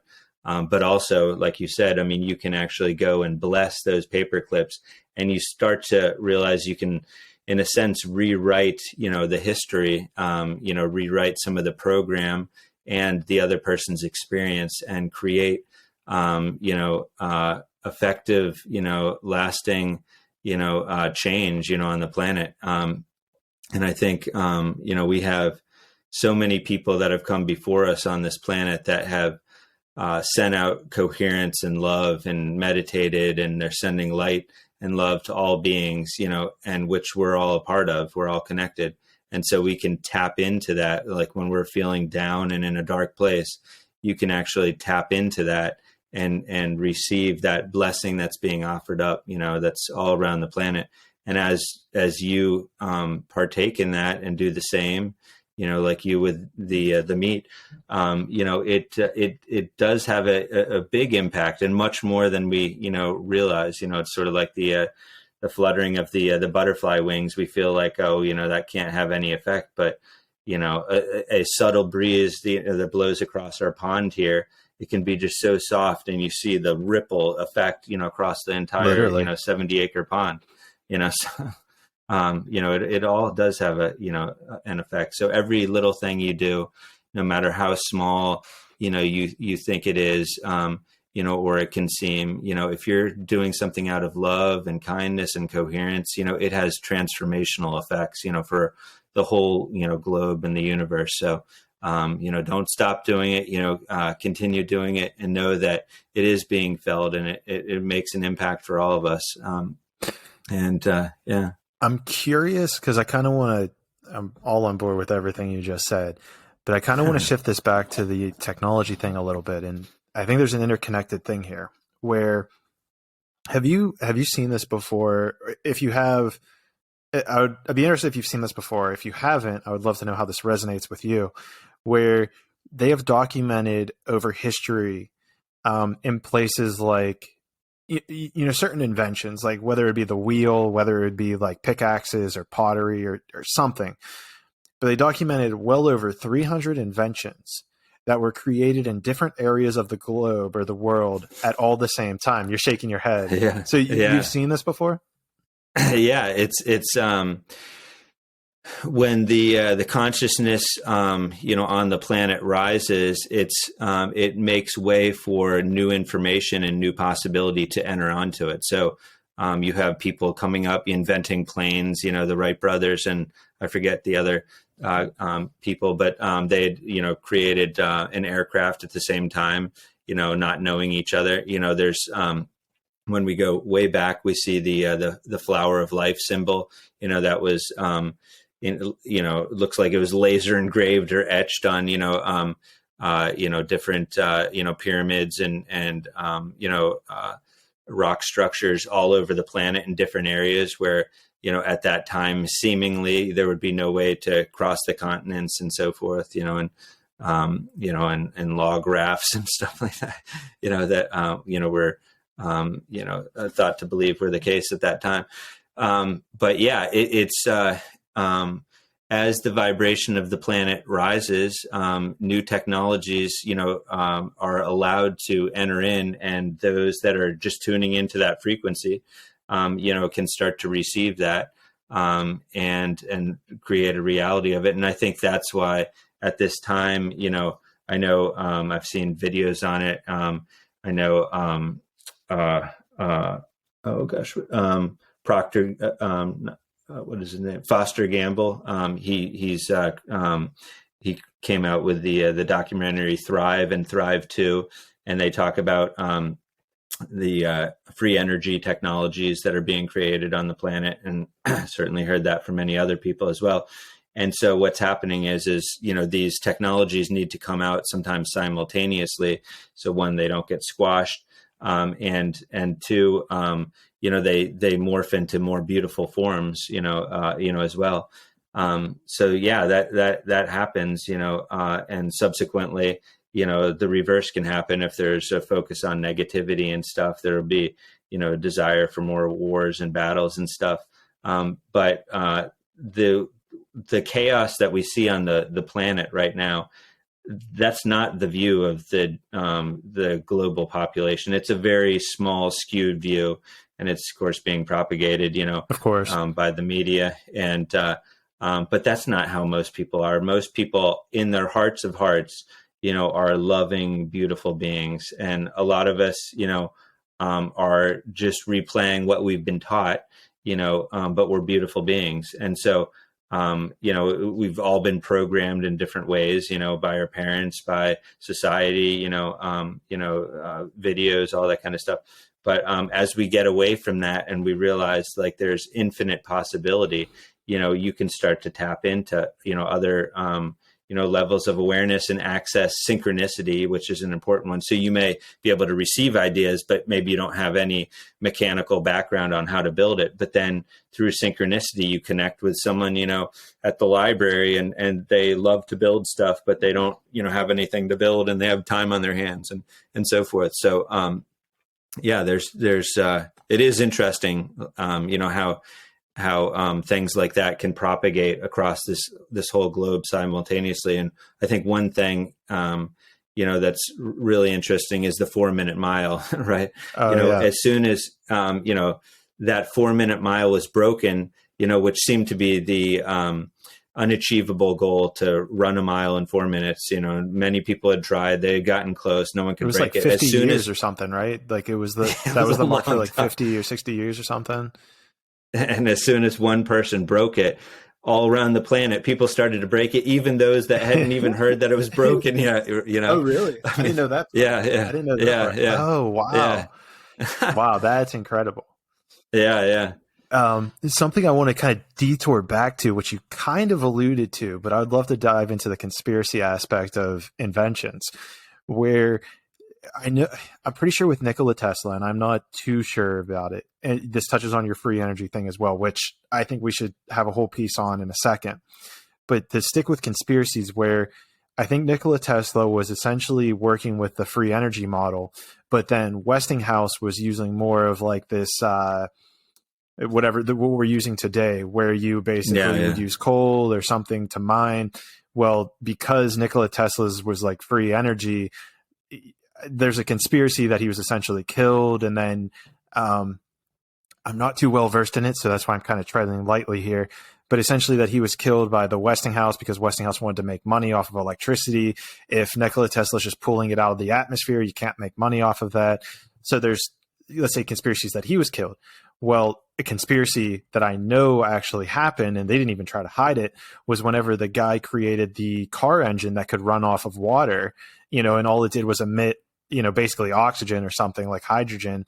And the only byproduct like was water, something like that. I don't remember exactly what it was. Well, like that was in the 70s and he just got killed. Like they didn't even try to hide it. It was like this guy. Are you aware of that when that occurred? Yeah. I think, but so, to wrap it real quickly, let me just wrap it up before I hear your thing is because I'm bringing this up because you kind of touched on how the world might not be ready for it, or you're saying how it comes out at the right time. So like it, both of these instances would have been situations where people created something before it was ready and therefore, it gets covered up almost. So I guess the question is that kind of allude to what you were saying, or like, what's your opinion on that type of stuff? Yeah. There have been, unfortunately, a lot of, scientists and inventors that, have been taken out over the years, and a lot of inventors have also lived in a great sense of fear, where they create something but then they don't want to come out because they're concerned that they're just going to be taken out as well. However, because of the collective consciousness and the frequency on the planet, that's happening less and less.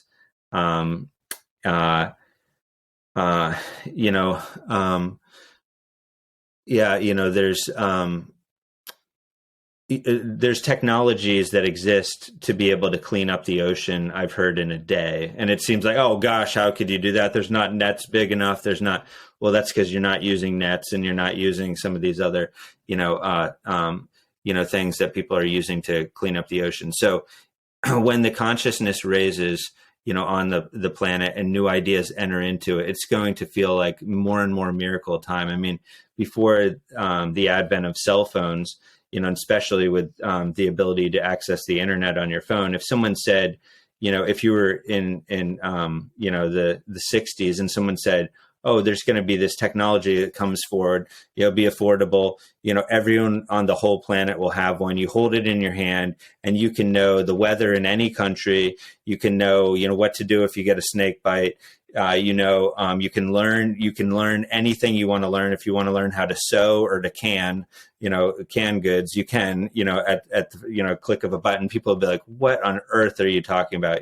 How could a library of books, fit into something that small? How could, that even be possible? Right. And here we are, and we're all experiencing that. And it's sort of a reflection of omniscience, which is all knowing. And so here we have a piece of technology in our hand that allows us to know information. Now we have to use discernment because there's a lot of misinformation as well, and I think one of the reasons why, arguably that we have to, that there is so much misinformation is because it gives us the opportunity to be able to access discernment, especially at this time, which is you don't have the ability to, fact check every little bit of information you're told, and there's propaganda, and how do you know what is right for you and your family, and what's truth and what's not, what's going on the other side of the globe? Is that really happening? Is there other agendas? You have to be able to access discernment for our own survival, as a species, to be able to tap in and just know, like, what that person said, I can actually tell that they actually believe that, but it's actually not truth. Or what that person said, they're actually lying to me,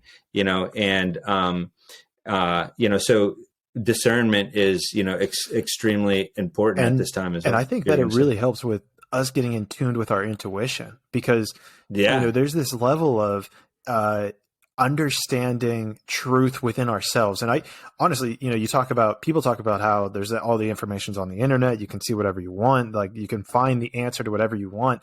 And I find it so beautifully chaotic, because it opens us up to this ability to realize that we can almost create the reality that we want to create at any moment in time, because all information exists. And where was I about to go with that?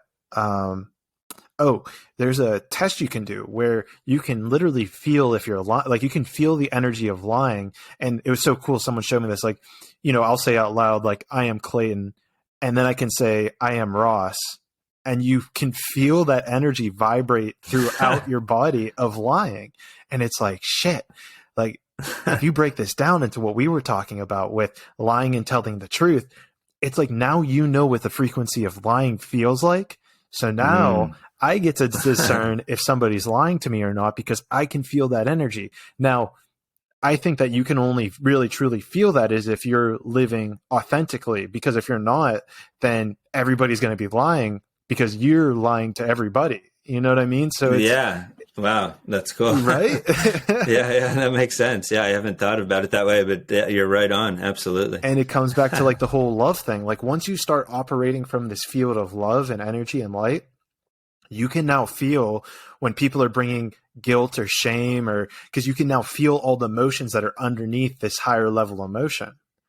And so I've started just picking up on that. If someone says something, I'm like, I'll call it out right away, because if I start to feel shame when they say something, I'll be like, were you trying to shame me there? And, first of all, sometimes it might be subconscious, like subconsciously, maybe they were, but consciously they're like, oh no, I wasn't. But even just that discernment within myself to be like, whoa, the frequency of shame was just shot at me. You can then, like you're saying, we said earlier, redirect it and just be like, nah, that's not in my best interest. Yeah, no, that's awesome. That's awesome. Yeah. You start to realize too, like how, our words, words have frequency and vibration.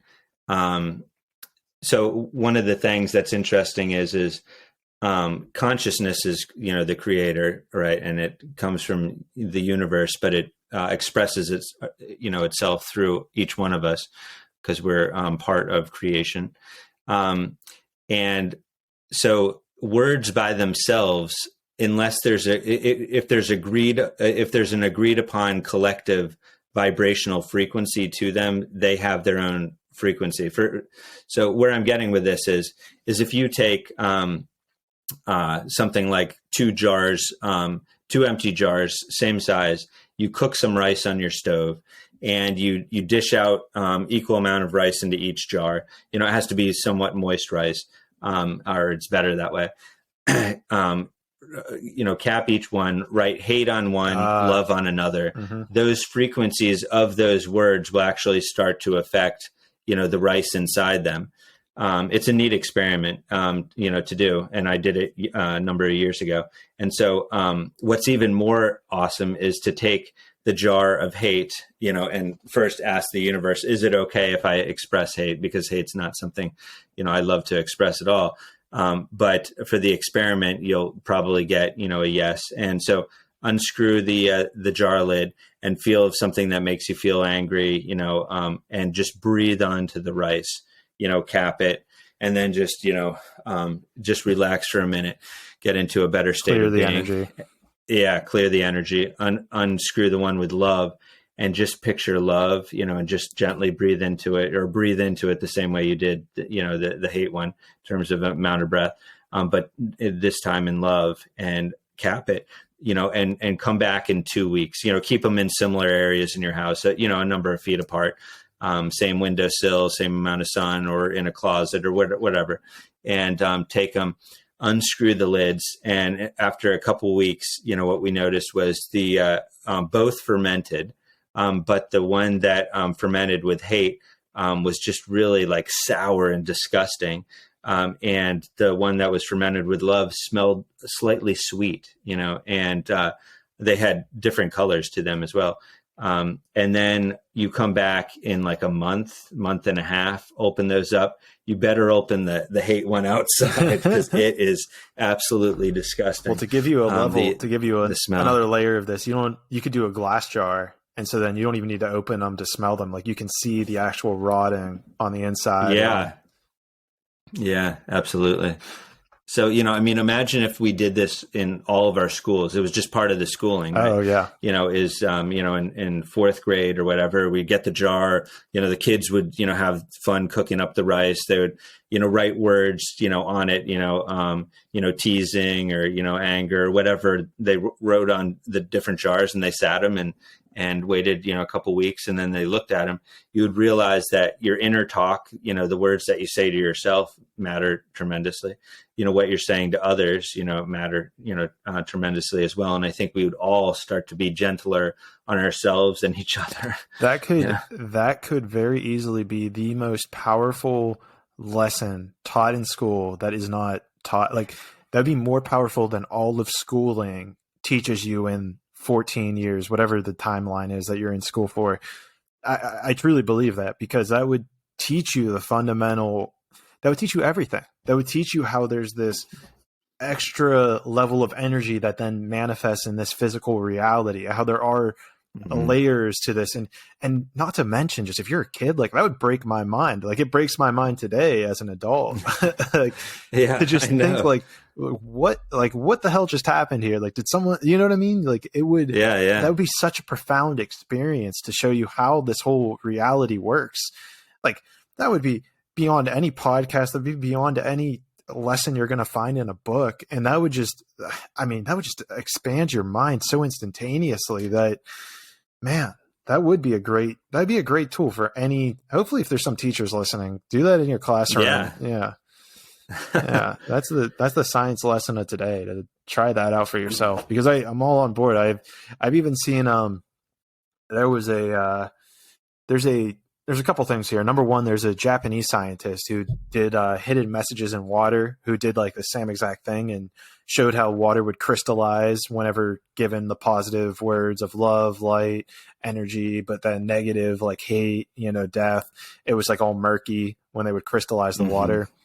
And then there's also like a water manifestation you can do. And anybody who's listening, go check out my YouTube channel, slight plug, and I show you how to do this, but there's like a 2-cup water manifestation where you take 1 cup and put your current reality in. Like, you just visualize your current energy, your current reality. And then you take the other cup, which has your, desired outcome, which, whether it's money, relationship, whatever, and put that intention on it. And then you blend the two waters together and then just drink from that new cup. And essentially the idea is that it'll energetically align you at the cellular level, because now you're drinking the water that you just put all this energy into. Wow. To create and manifest your reality a lot faster, a lot quicker, all the stuff you have. That's beautiful. I love that. I'm going to have to do that. Yeah, please do. Check it out on my YouTube channel. Yeah, absolutely. That's really cool. Yeah, I love that. It's just taking the current situation and the current ideas, adding new inputs and frequencies to it, and then, symbolically ingesting it. And of course, our whole bodies are made up predominantly of water, and just having that information carry out. And yeah, that's really beautiful. Are you sure you didn't go to school for engineer? You're talking like an engineer. My dad used to talk about, aging, and he said, it's been proven that every, cell in our body is replaced. I think it's every 7 years, some, or every couple of years. And the oldest ones, I guess, every 7 years. And so he used to say, so what part of you is aging? And it's really, he would say, it's the program, what we're telling ourselves. So there's this collective program throughout the globe that says, like, oh, when you get into, this age bracket, you'll start to experience this, or, there will be a degradation here. And so there's this collective belief that, most of humanity is bought onto, and subconsciously we are playing that program and fulfilling it. But we can consciously reprogram our own experience, because higher ideas win the right of way. And so if that is something that you want to change in your life, you can start talking to your cells. You can start talking to your body and your experience. And my dad would say, you are the captain of the ship, and all your cells, so to speak, are taking orders from the captain. And so, talking to them, and you can get, phenomenal, results, and reverse effects, that seemingly would not be able to be reversed. So I think it's really important that we realize that we are creators, that we're all conscious, on some level, and that we can become more conscious. And it's never too late. It's never too late. So you might have, living a life of, self-abuse and negative talk. You can change that today, right here on Clayton's show. You can change that and start to realize that you are a phenomenal being, that you were meant to be on the planet, and the evidence is you're here, and you are truly, loved and appreciated by the universe. My father used to say that the universe acts as if we're its only creation. That's how much we are each individually loved. And a lot of us have no concept of that or awareness of that, but that's how loved we are. And we can choose. The universe also loves us so much. We can choose to have the illusion of separation and not feeling special and not feeling loved, because the universe loves you so much. It won't infringe upon your free will, so you can have that experience as well. But one is much more fun than the other. And so, and one brings you to new levels of awareness where, more and more of the ego starts to fade away. And, I remember years ago when I used to do a lot of dirt biking and stuff and paintball and stuff when I was little. And so when I sold all that stuff, there was, and I had to, financially, there was an element of me that was like, oh my gosh, I'm no longer this. Like I held that as part of my identity. And then it occurred, no, those are just things that you did, and that, the things around us, they really don't define us. They don't have to define us. So if you're, having something being taken away from you, or you lose it or whatever through, the financial changes or whatever that's going on in the world, that isn't who you are. You are a beautiful spiritual being, having a human experience. And we can go back to, that spiritual aspects of us, which are complete, which give us access to all sorts of different information and abilities. And you can feel, just as happy, more joyful than you ever have, by connecting into this. And I think the best way to connect into it, because a lot of people are like, oh my gosh, I can't meditate. Thoughts come to my mind. I was that way. I was never interested in meditating. Our technologies like our core harmonizer, if there's, a center near you, and we have a list on our website, conscious-technologies-llc.com, where it says locations and centers, and there are a number of, I think, 8 different centers that are open in the U.S. across, the country. That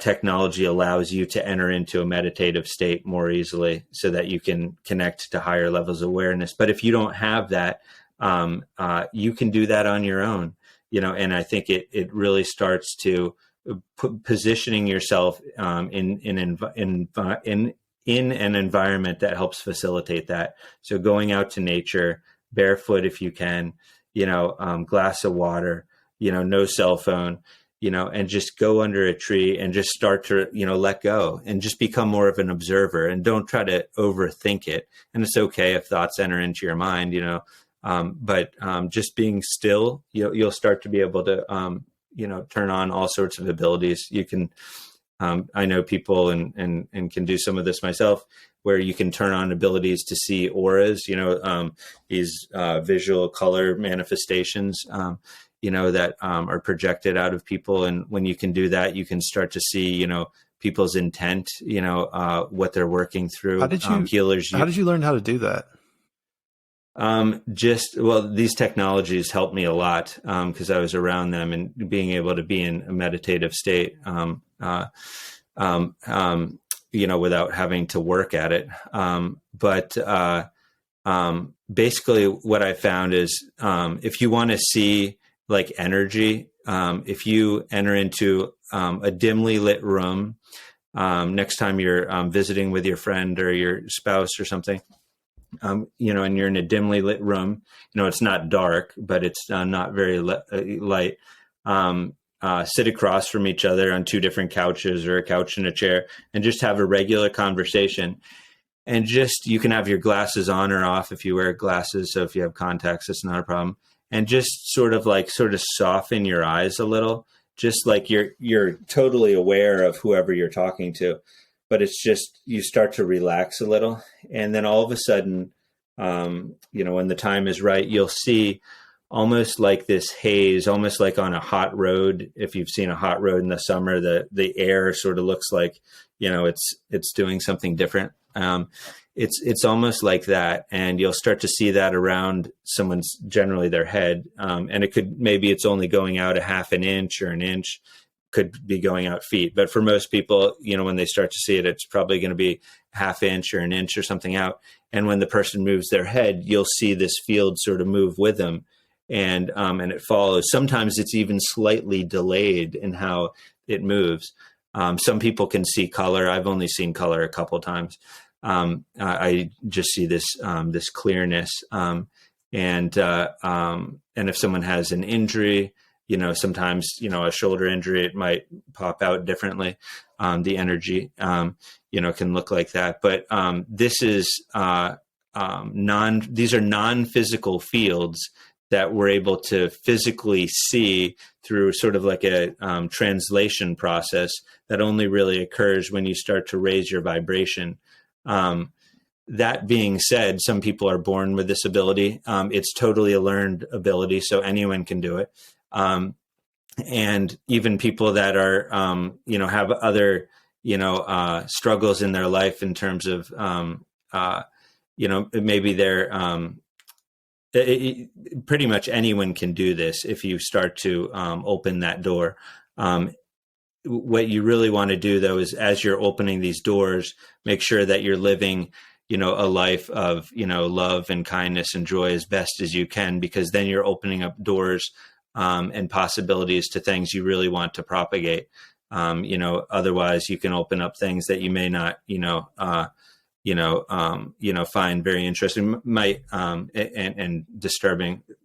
So a good example is if you love watching horror movies and, gory movies and stuff, this is probably not something you want to open a door to. until you find yourself not interested in watching horror movies. If you because you can open up doors of possibility of things that will manifest that you wouldn't want to see, because it's just a reflection of what your focus is and where your thought is. And so you can get distorted views of things too that wouldn't be something you would really want to see and can be concerning. However, if you get away from, watching horror movies and having that element of attraction in your life. Yeah. Yeah, exactly. If you don't watch CNN, it's amazing what you can open up to. And we all have this. And even if you do open a door that you wished you hadn't, just focus on sending love and light and coherence, and it'll either transmute or transfer or whatever that experience is. So then are you able to see like my aura sitting here right now? I haven't, because I haven't really been focused on it. Try moving like a little back and forth. The light in your ceiling or being reflected is a little harder for me to see, so I'm not quite seeing. Okay. I mean, I guess it kind of vibrates a little. Oh, we can turn it off. Does that help?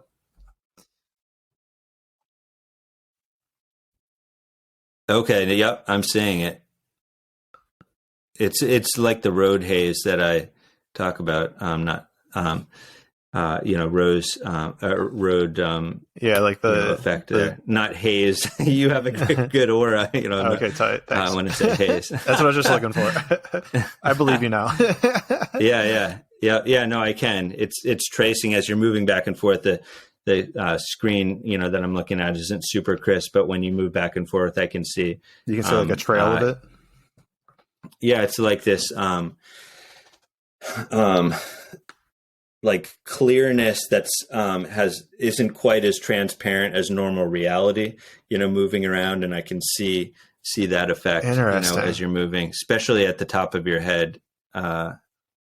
It's like it kind of you're saying it's like mostly like from here on your head, I'm seeing it to here, and other people might see a lot more. They might be seeing color, and so forth. But that's what I can see anyway. Is that just a process of, I guess, clearing yourself more, of like elevating your own vibration? So like as you, let's say, would become more enlightened or more vibratory, more towards the light, you would be able to see color. Is that kind of how it would work? Yeah. That and, not putting some of the program limitations that we've learned, when we go in with a more open mind, and you can be a healthy skeptic. That's okay. You don't have to be like, I totally believe it. You can be a healthy skeptic, but just going in with more of an open mind. I know my dad, in one of his lectures that's also on our website under the resource tab, he talks about communicating with an insect, and how what he had to do was not see the insect as like a brain this big and my brain's this big. He had to see it as equal, as this universal consciousness, as this one mind, if you will. And when you start to see things in new lights like that, all of a sudden it opens up doors to being able to communicate, with pets. I know people that can communicate with pets very well and hear their thoughts, and it comes through as a translated language in the English language, because it's ideas, right? And we receive our ideas, in thoughts in the human language if we speak English. So sometimes that will manifest that way. But a lot of times these people that are very successful at it will tell you, that they see the animal as this, beautifully conscious being. It's not like, oh, that stupid dog or whatever. It's like, right. If you have those thoughts, you're not going to be communicating with the dog, in that way. But if you have it as like, oh my gosh, wow, like we have this connection, and like, let's explore. They've done studies, and I'm sure if you go on YouTube, you can find some of these, where they've, and I know Cleve Baxter, who wrote the book, The Secret Life of Plants, which is an amazing book on communicating with plants. And you think, well, how a plant has a thought, a plant.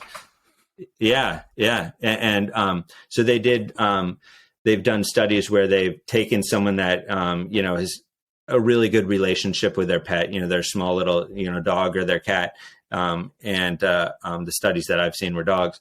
And they, have a camera on the individual or and the dog, and they find that like if the owner is going to do a flight right at the point of takeoff, when there's more anxiety for that, the owner, the dog will feel anxious, and subsequently when the individual is coming home, before you could audibly hear, even using a dog's ear, the car coming down the street or whatever, the dog, they'll have video cameras. The dog will get up and move in a different position in the house or by the door or whatever.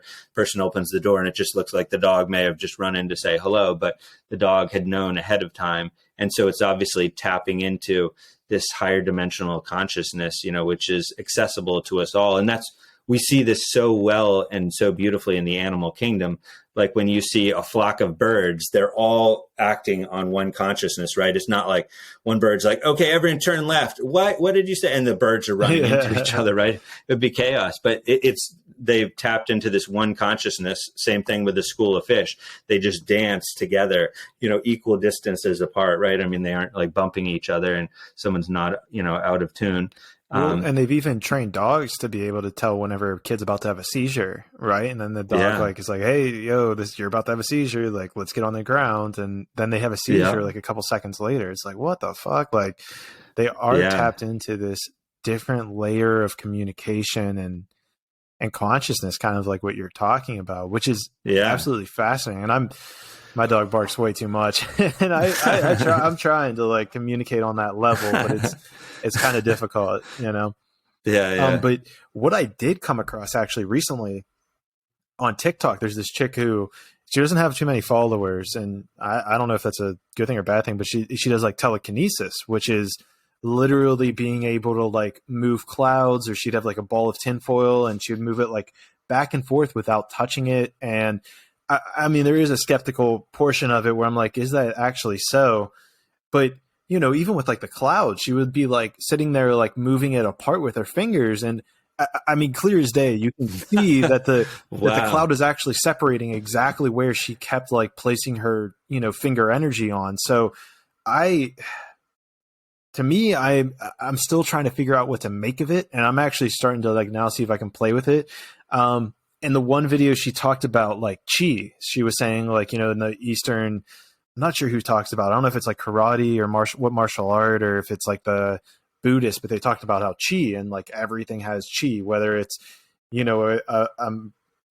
a lamp or a animal or a plant. And what she was saying is she would just focus on the chi of the object and be able to like use her finger to move it. She did it with plants where she would get it to like kind of flail in a weird direction, like completely different what the wind was doing. Like the wind would be blowing one way and she would move her finger like the opposite way. And you would see like that corner of the plant moving the opposite direction of the wind. Yeah. It's like, to me, it's just like, holy shit. Like, the limitations that we have placed on our mind are just so insane that, it comes to even what you're saying, where it's like, you can just receive downloads to do these incredible things. Yeah, no, that's so cool. Some people call the cloud phenomenon cloud busting. Yeah. And so it's a great activity to do by yourself, especially starting off or with, someone that you don't feel like you have to impress. But just lay down on the grass, look up at the sky, pick a cloud, don't pick the biggest one probably, but pick, a smaller one. And look at the other clouds around it. And then, I find closing my eyes works best. And then for me, I almost make this like, like breath work in my mind. And I just see like the cloud, like, disintegrating and just turning into, atmospheric, clear, air. And, it's just, it's amazing because you'll see other clouds, and clouds are constantly forming and disappearing as well. But you'll see that the cloud that you focused on, just dissipates, significantly faster, 10 seconds, 30 seconds, something like that. And But you also find that if you're trying to impress someone, and you're like, hey, this is possible, and especially if they really, have more than a healthy, amount of, doubt, to it, it can influence what you're trying to do.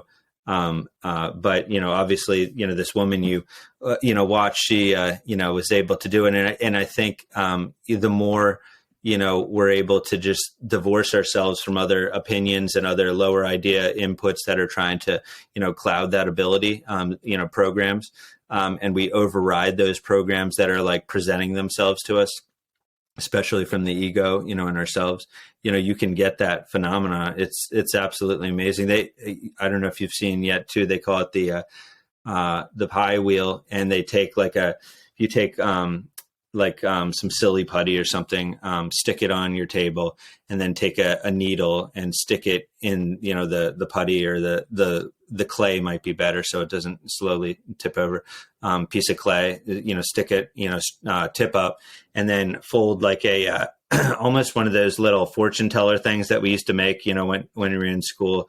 So just sort of like a little, paper pyramid. It could even be out of tin foil too. That might be easier. And set it on the tip of the needle, place, a drinking glass over it. So, it's not your breath or your the fan in the she room did or this whatever. too.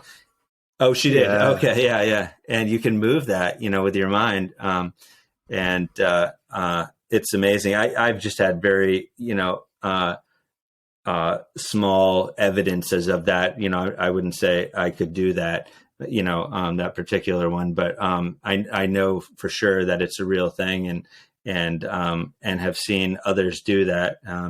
I went to a spoon bending conference years ago down in Washington, D.C. Okay. And there were about 30 people there, and the guy that ran it was well, I probably shouldn't say, but he was a CEO of a big company. I think since then he's passed on, but amazing guy. And anyways, he hands out silverware that he would pick up from estate sales or garage sales and stuff. And he would tell you to hold the spoon in your hand and picture the metal getting softer. And he first went through a whole presentation describing and showing illustrations and pictures of like big, like 1-inch steel bars that had been apparently pulled by people like this, which I remember Penn State University analyzed some of these bars and stuff that were reported to be bent and pulled apart by people, and the amount of strength testing and tensile testing was just astronomical, to do this. And they also analyzed the metal and looked at certain patterns and the structure of the metal and metallurgy, and they could tell that the metal actually heated up before it could do this, and there was interesting effects that they were able to get by doing this mentally. So, anyways, I'm at this spoon bending conference, and I have an open mind to have shown up. My father was there, and my family, back then, and we were there, and we all pick our spoons and stuff, and he said, you can put your hand on it, and you can just picture it getting softer and so forth. And, people are doing that. He's like, don't like physically bend it, because, there are cheaper spoons. You could physically bend it if you wanted to. And some people did. But then as you're doing it, without any notice, he just yells, bend, like that, like super loud. And it shocked people, right? Because you're not expecting, you're trying to you think you're focusing on it. But what happened is it takes your focus off of the object you're trying to bend, shifts it to him. And you're like, what on earth's going on? And then, some people, mine didn't do this, but some people's spoons, literally they're holding in their hand and it just, bent right over, like that. Other people were. Is it because you're giving your energy to him and his focus is to bend it? No, it's giving it to the object that you were focusing on, but our human mind is hindering this ability from coming through. So it's distracting the human mind to To allow, distract the logical mind. Yeah, exactly. It's like the letting go And of manifestation. exactly, and other people, including me, were able to take the spoon and like twist it like taffy. So I did physically grab it, but I wasn't muscling it. And afterwards, we stayed because my father knew this guy, and so after everyone pretty much had left, we were talking to the guy that put on this event, and he said.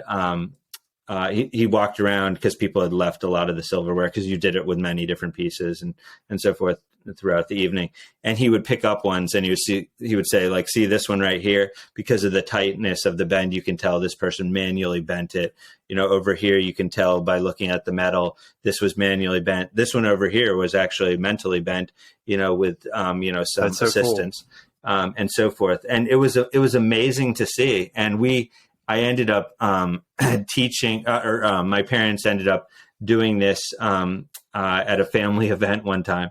And my aunt, who is no longer around, she became the best, spoon bender. It was just absolutely amazing. She was bending all the silverware and just amazing. She was the best one in the family that could do it.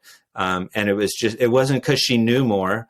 It was just, she was able to divorce herself from, the human mind, more, and just was perhaps open to more possibility. And maybe there's a level of ego. I think there's probably a level of ego too, where if you're wanting to do it from ego, that energy is going to prevent you, as opposed to just like purely wanting to see if you are able to do it.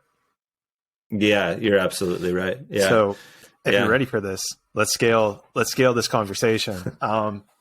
So are you familiar with the law of one, the raw stuff, the raw material? I've heard about it. I haven't looked into it. Yeah. So it's dense, right? Like these, channelers essentially did channel the being of Ra, for I don't know, months or something. Like it's a thick book. Like I think I downloaded the PDF or the Audible thing. It's like 30 hours long of just material.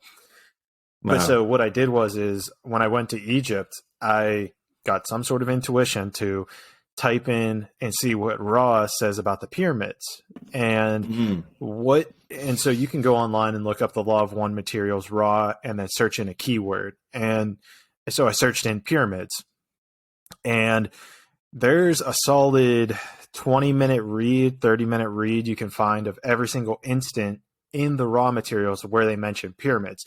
And you would love this because they talk about the geometry of it, the position it was in. It talks about so much stuff, how it was used for healing, how the alignment of it was in the certain planetary alignment.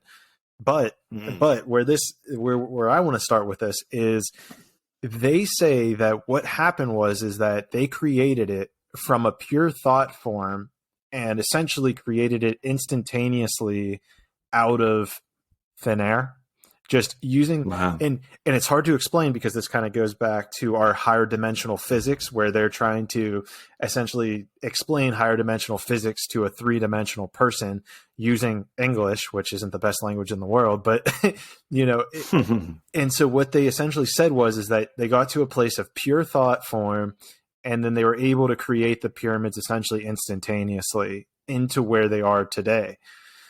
So I don't really even know what to make of that. The thing is that all of it makes sense and fits every single bill of what we're talking about okay, we still don't know how they made it, but it's like so hard for the mental human mind to comprehend it, but it intuitively it makes sense. So I don't know if you've ever heard of that before, but when you were talking about the steel getting pulled apart just from, this tensile strength of it would have been maybe several tons and no humans can actually pull that. Well, it's like that's a small scale of even just saying, oh, well, the pyramid was constructed from this pure thought form of just having clear mind and perfect intention of wanting to use it as this healing modality for humans to be able to live longer, to progress society in the best interest. So I'm curious if you've ever heard of that or how that kind of jives with this whole conversation to you. Yeah, I had not heard of that in terms of, being instantaneously created. I know that they didn't use copper chisels and little hammers to, come up with the degree and accuracy, which they say even with modern day technology, they couldn't build that to the degree of accuracy. And, even the cracks in between the rocks are like, you can't even slide like a piece It's of paper, crazy. between Yeah, it. when I went, man, it's insane And how tight, like, and I'm looking at this. I'm like, you're serious? There's no mortar in here? Like, we've tested that. It was like, yeah, they didn't use any mortar. I'm like, that doesn't make sense. Like, wow. you look at it and it looks like it's welded together. Wow, that's amazing. Yeah. Yeah, I've never seen it in person, and I just heard about it. And my dad, he studied a lot of time on the pyramids. I just have heard a little over the years from him. But yeah, it's they certainly whether it was created instantaneously or not, and maybe it was their. Maybe they were able to somehow like shrink time, create it and, collapse time. I mean, which is all possible. It's hard to wrap our human minds around something like that. But yeah, it was definitely created using higher dimensional technology, whether that higher dimensional technology took physical form and it was in the form of light and sound, which I had heard, that they may have used light and sound and frequency to cut those stones rather than, saws and so forth. And, levitation, which can be done apparently with sound and sound frequencies. There's Crystal Castle down in Florida. I'm not sure whereabouts it is, but my parents years ago went down to look at it. And the guy was, who created it was like something Skeller. I forget the guy's name, but it's called Crystal Castle. And there's the presentation that the Rangers give you, which is, this guy built, the castle. I just heard this through someone else that had gone to visit, but he said that the Rangers tell you the story that the guy built this castle for, his loved one, that left him at the altar and so forth. And they had so-called explanations for, how things, were made there that just didn't make sense. But one of the things that is apparent that this guy was able to use higher dimensional technologies to create this castle, and he worked by himself and his neighbors. He's no longer around now, of course, but his neighbors had reported that he would work at night. And apparently he had gotten this huge delivery of granite or something, some kind of giant stone, for his castle. And when it got dropped off, he told the guy to like walk just around out of view to some bushes or something. And when the guy came back, the rock, had been removed from the truck, and he didn't have any other equipment. And and so, there's of course a lot of speculation, of what, could have happened, but he definitely used, I remember my dad saying that there was different wires and, cables and stuff like that. But more like for, in either information flow or, electrical or something that were in his workshop. And somehow I think he must have been able to find an electrical frequency or something to be able to lift these giant stones up and basically levitate them off the truck. And I don't know how he did it, but,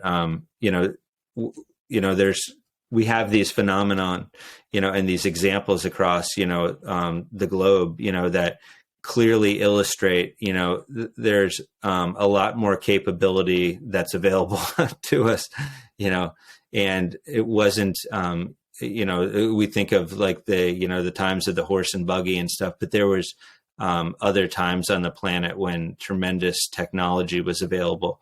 And, I think we're reaching that standpoint again, and we need to for the survival of the planet. We need to bring forth higher dimensional technologies to clean up some of the misbehavior of mankind, but also reconnect to our levels of awareness and consciousness, where you don't need some of the vast amount of stuff that we tend to have and accumulate in order to live or feel fulfilled. I believe we've alluded to it, but I'm curious how or what you would say if someone's listening to this and they're a skeptic. I mean, I think majority of the audience is probably going to be like, oh, okay, this makes sense. But if someone's listening to this and they're skeptic and they're like, higher dimensional physics, what is this guy talking about? First of all, if you're a skeptic and you made it to this far in the podcast, shout out to you. Yeah. You're open-minded enough. So what would you kind of say to that? Like, what would be something that you could point to somebody to think or to do, or is there a way that you could kind of transform your consciousness? And I think it's also interesting we're talking about this on Earth Day, but is there a way you'd be able to shift that, or like something that you could see in this physical world that would say, oh, there has to be some sort of higher level to physics at play here? Yeah. I think the first thing comes to, you can't violate someone's free will by forcing upon someone, the ability to understand, higher dimensional physics and the amazing abilities that we have within us. If the person is open-minded and truly open-minded and not just trying to sit there and battle, there is, things, some of which we touched about, on this podcast with, just looking, how would you explain, a school of fish or, a flock of birds being able to fly, together, as one, without, bumping, we lived in the one of the major flyways of birds in Delaware, and Newark, Delaware, when I was growing up. And down there, I'd never seen anything like it since, but we lived there for many years and we would see it a couple of times a year. The whole sky would turn black and it would be this black river of birds just flying, and it could go on for a half an hour, and it would just be this sea. And if they flew above you and you clapped, the whole river would move. But it was, I would say, 100 feet wide, at least, maybe sometimes a couple 100 feet wide. And it would go on for a half an hour, and birds were this close together. I mean, it was just, it was just absolutely, it literally was black. You would see this black river of birds flying above your head. And I'm sure there's got to be YouTube videos if you want to see what it looks like, but it was phenomenal.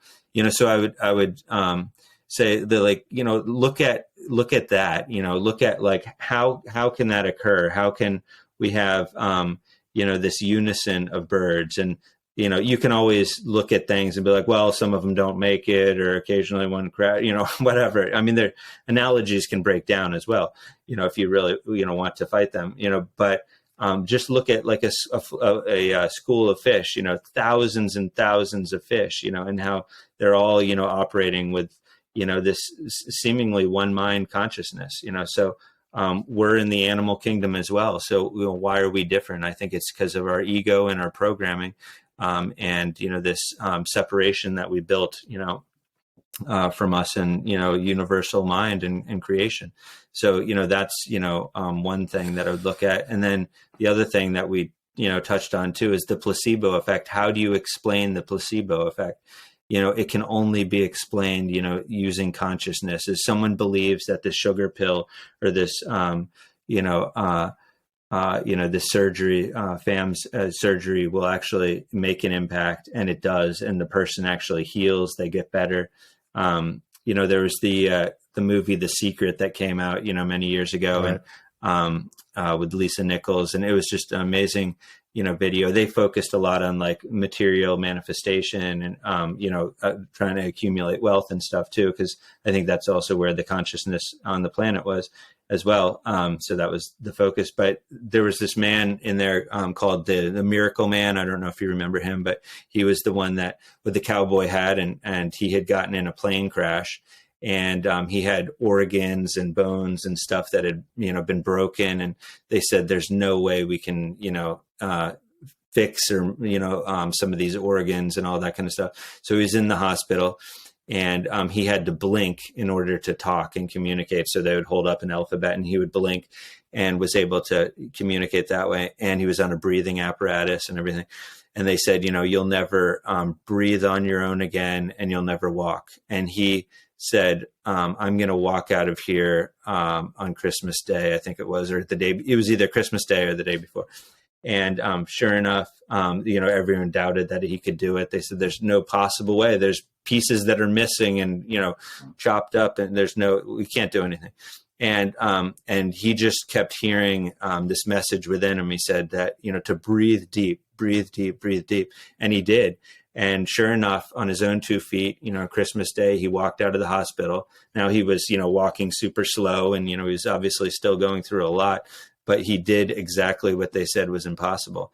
And so when we start to, there are many examples of this, right? I mean, and phenomena and stories of things. And so I think if we are open-minded and we don't throw out that data, because it's easy to handpick the data and say, oh, this isn't possible, here's my data. But what about that data? So I would just encourage people to just look at, like, how do we explain that? There has to be something else other than the programs that we were taught. It's really quite amazing too. Like, there's no shortage of those examples. Yeah. Yeah, absolutely. And I think also being easier on yourself too, just because, if you're 60, 70, 80, 100 years old right now and you haven't gotten any of that, through your worldly experience, don't be hard on yourself. I mean, some people, are born in with gifts. Other people, slowly discover them. Sometimes people go through horrific things that then turn on those abilities. Sometimes the darkest times can actually propel us into the light, and greater understanding, more easily. So, don't be hard on yourself, and just, keep an open mind and explore and have fun, doing it. I would love to double back to the free energy concept, because this is something that I was originally exposed to when I was researching Nikola Tesla. And it was very hard for me to grasp it, because it seemed like they were finding the energy that was between atoms and extracting that to create energy in our reality. I have no idea if that's even the right interpretation of it.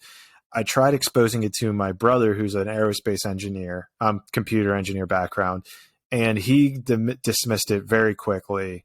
But I knew that we'll just leave it at that. But to me, it still felt like there was some truth to it. And you brought it up earlier. So what is the free energy concept, and what would the astral realm or higher dimensional physics tell us about free energy? Yeah, I haven't created anything in that, area myself, but, I've certainly heard and researched and heard about other, inventions and so forth. Yeah, it's using geometry, magnetism, I think, is going to probably be one of the, first examples that ends up, hitting, the world in terms of being propagated. First of all, I strongly, believe and have heard that there's already free energy devices, many of them out on the planet. It's just they have been either squashed, or the inventors, are intimidated and don't want to, come out with them. So it's already a thing, on the planet. It's just a matter of when will it be allowed to come out for the use of mankind. And that, is a question of really coherence, because even, when it's not, the idea is already in mind, it's already been created, but coherence in terms of the control structure and stuff like that has to change. The desire to, control people and profit off of everyone and so forth. Some of the energy models on the planet just have to change for this to be allowed to come, forward. And it will. It's just a matter of time. But I think I had heard magnets is going to be part of it, and there's this amazing magnetic field, right? I mean that when you really think of a magnet, I mean how it can have, opposing, or attractive forces, how it's non-visible. I mean, you could hold a magnet and two magnets together and say, like, I'm going to let one go and it's going to slide in and hit the other one.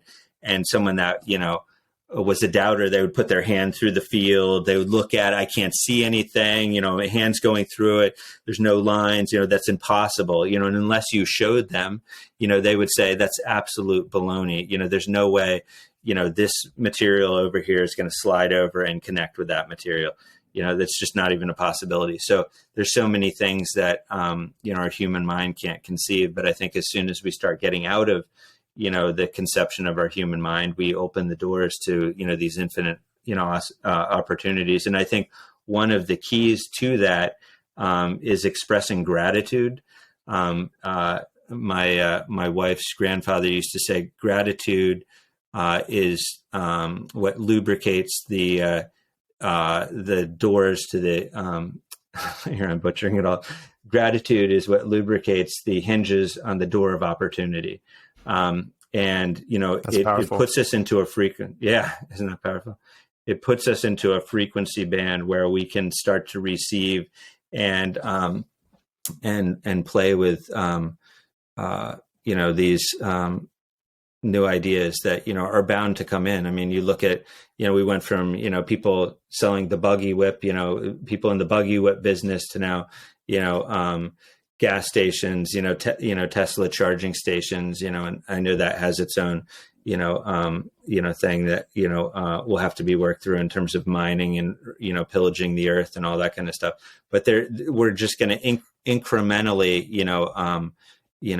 continue to create technologies and stuff that really benefit humankind. And, I know there's a lot of dark, technologies out there, as well, seemingly, about control and chipping and all that kind of stuff. But I think that will start to fade away as we raise our consciousness. If we stay in that frequency band of fear, and we're, fearful about it, I think we're only really feeding that model. But if we start to step away and we focus on love and kindness and joy, even in our own individual realities, it starts to form, and blossom and change. And the people that are focused on, those technologies that wouldn't be considered helpful and are controlling and hurtful, those people's minds will start to, shift, too. They'll start to be like, wake up. It's sort of like the Amazing Grace, the slave trader.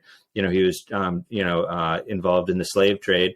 And then one day it just hit him, what on earth are we doing? These are, beautiful human beings, and we're selling them and we're abusing them. And, and so he woke up. And it can take, someone that's doing something so dark to just all of a sudden get it.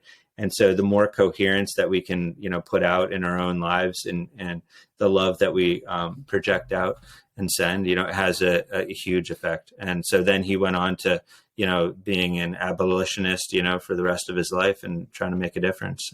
And he did, make some. So if we come back to the idea of I want to kind of couple the idea of love and fear with these new technologies that are coming out, because if it goes back to the Nikola Tesla thing where, the conspiracy theory is, and honestly, this conversation is aiding that conspiracy theory, in my opinion, that, you can't make money off of free energy. So, he was killed and all of his technology was destroyed essentially in the fires and whatever. So, in that answer, you kind of said that the technology for free energy already exists, but people essentially have been silenced, which would be out of fear. So, and I'm not, I guess, advocating that if anyone's ever been threatened, to release sort of free energy type stuff to ever come out because of their life or family and all this other stuff. But where comes the line of, doing things in the face of fear, but, and maybe there's even the thing where it gets squashed, because they did squash essentially the water powered engine that we saw back 30 years ago, I guess it would be 40 to 50 years ago at this point, You know what I mean, though? Do you kind of see where I'm going with this Yeah. question of like, where's the balance of, not doing things out of fear? Because I get it. Like if I create something that replaces oil and, a ton of people from the oil industry, the government, nobody wants that. Like, and I've even seen with, I think, like Tesla and electric cars is that you still need oil in order to produce the electricity, or you still need coal, or, there's still, byproduct from electricity that it's kind of a smokescreen in a sense, that Yeah, we're not exactly. really doing much with electric cars. Like though we think we are, it's not. It's just like removing you from the fuel, where we burn the fossil fuels essentially. Yeah.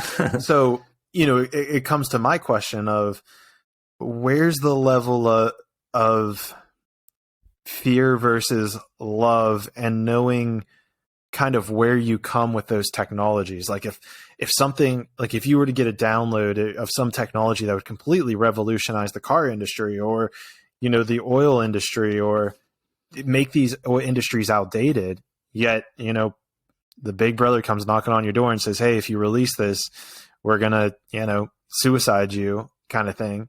Like where Mhm. and I guess I dance on this question, but does that make sense where the question's kind of coming from? Like, how do you balance that? I think, I think there's a couple things, one is, if you're given that information and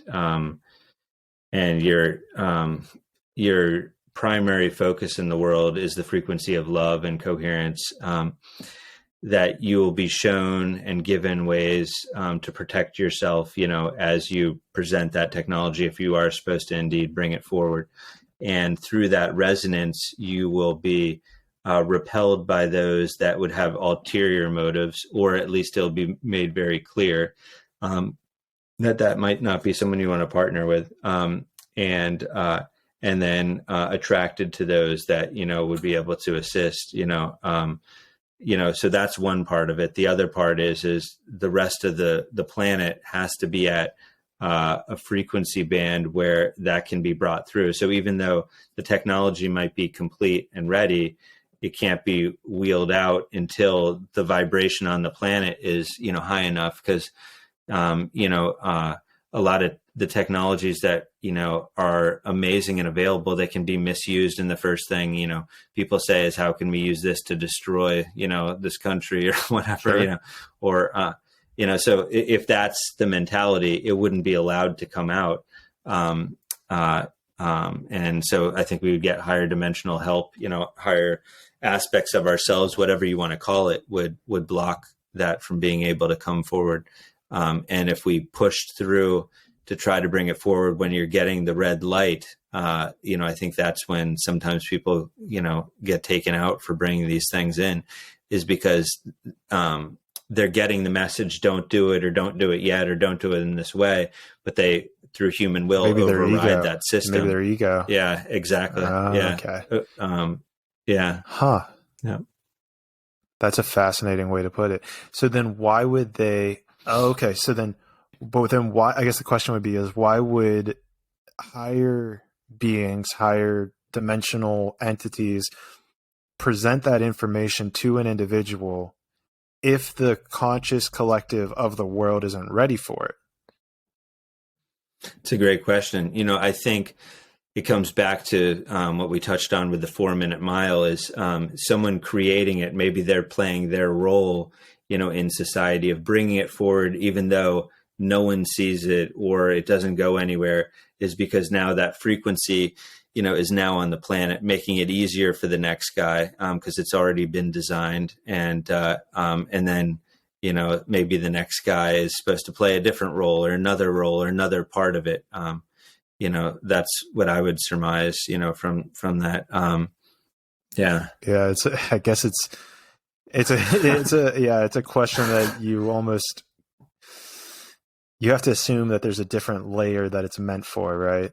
Or maybe maybe it's supposed to send the seeds of mistrust on a global or higher scale to, I don't know, push people in a certain direction, whether it's towards it or away from it, or, I guess it's one of those things that time will tell kind of thing. It's not, you have to look at it in retrospect as opposed to trying to figure it out now.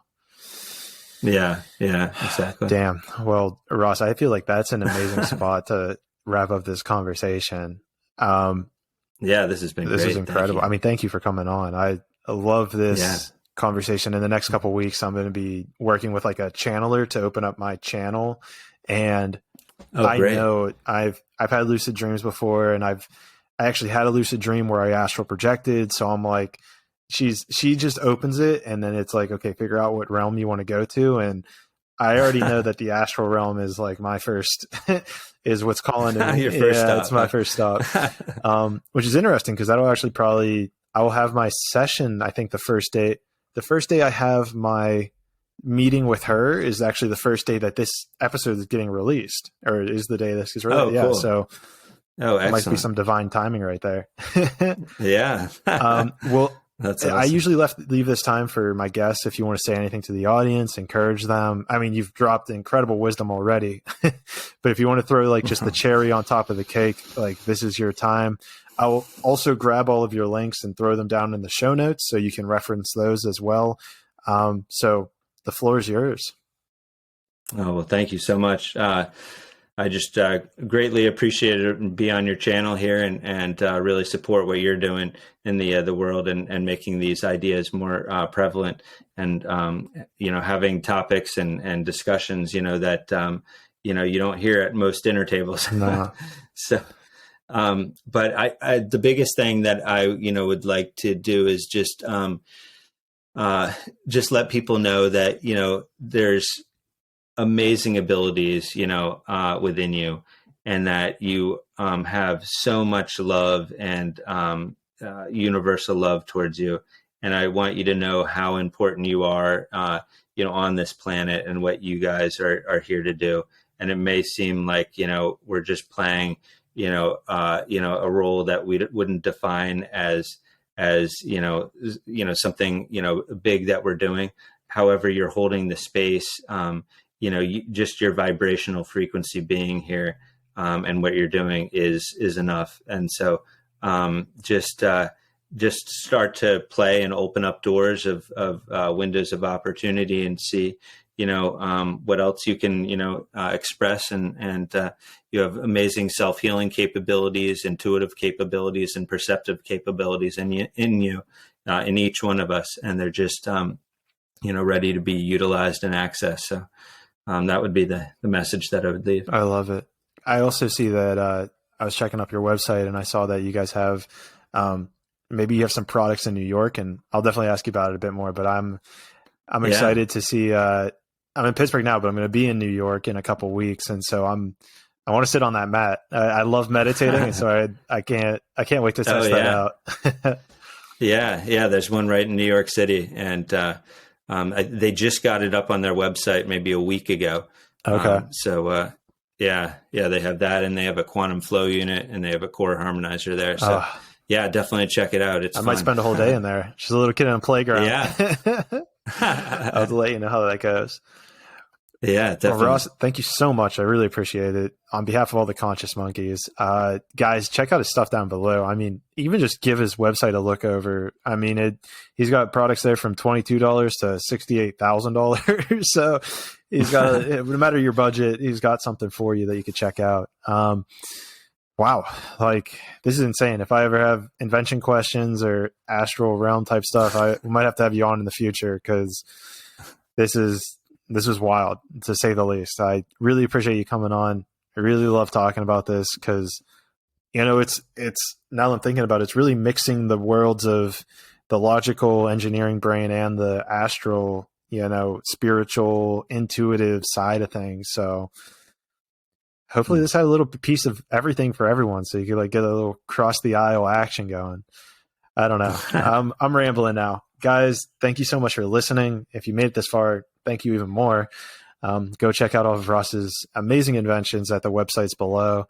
And with that being said, let's keep growing together.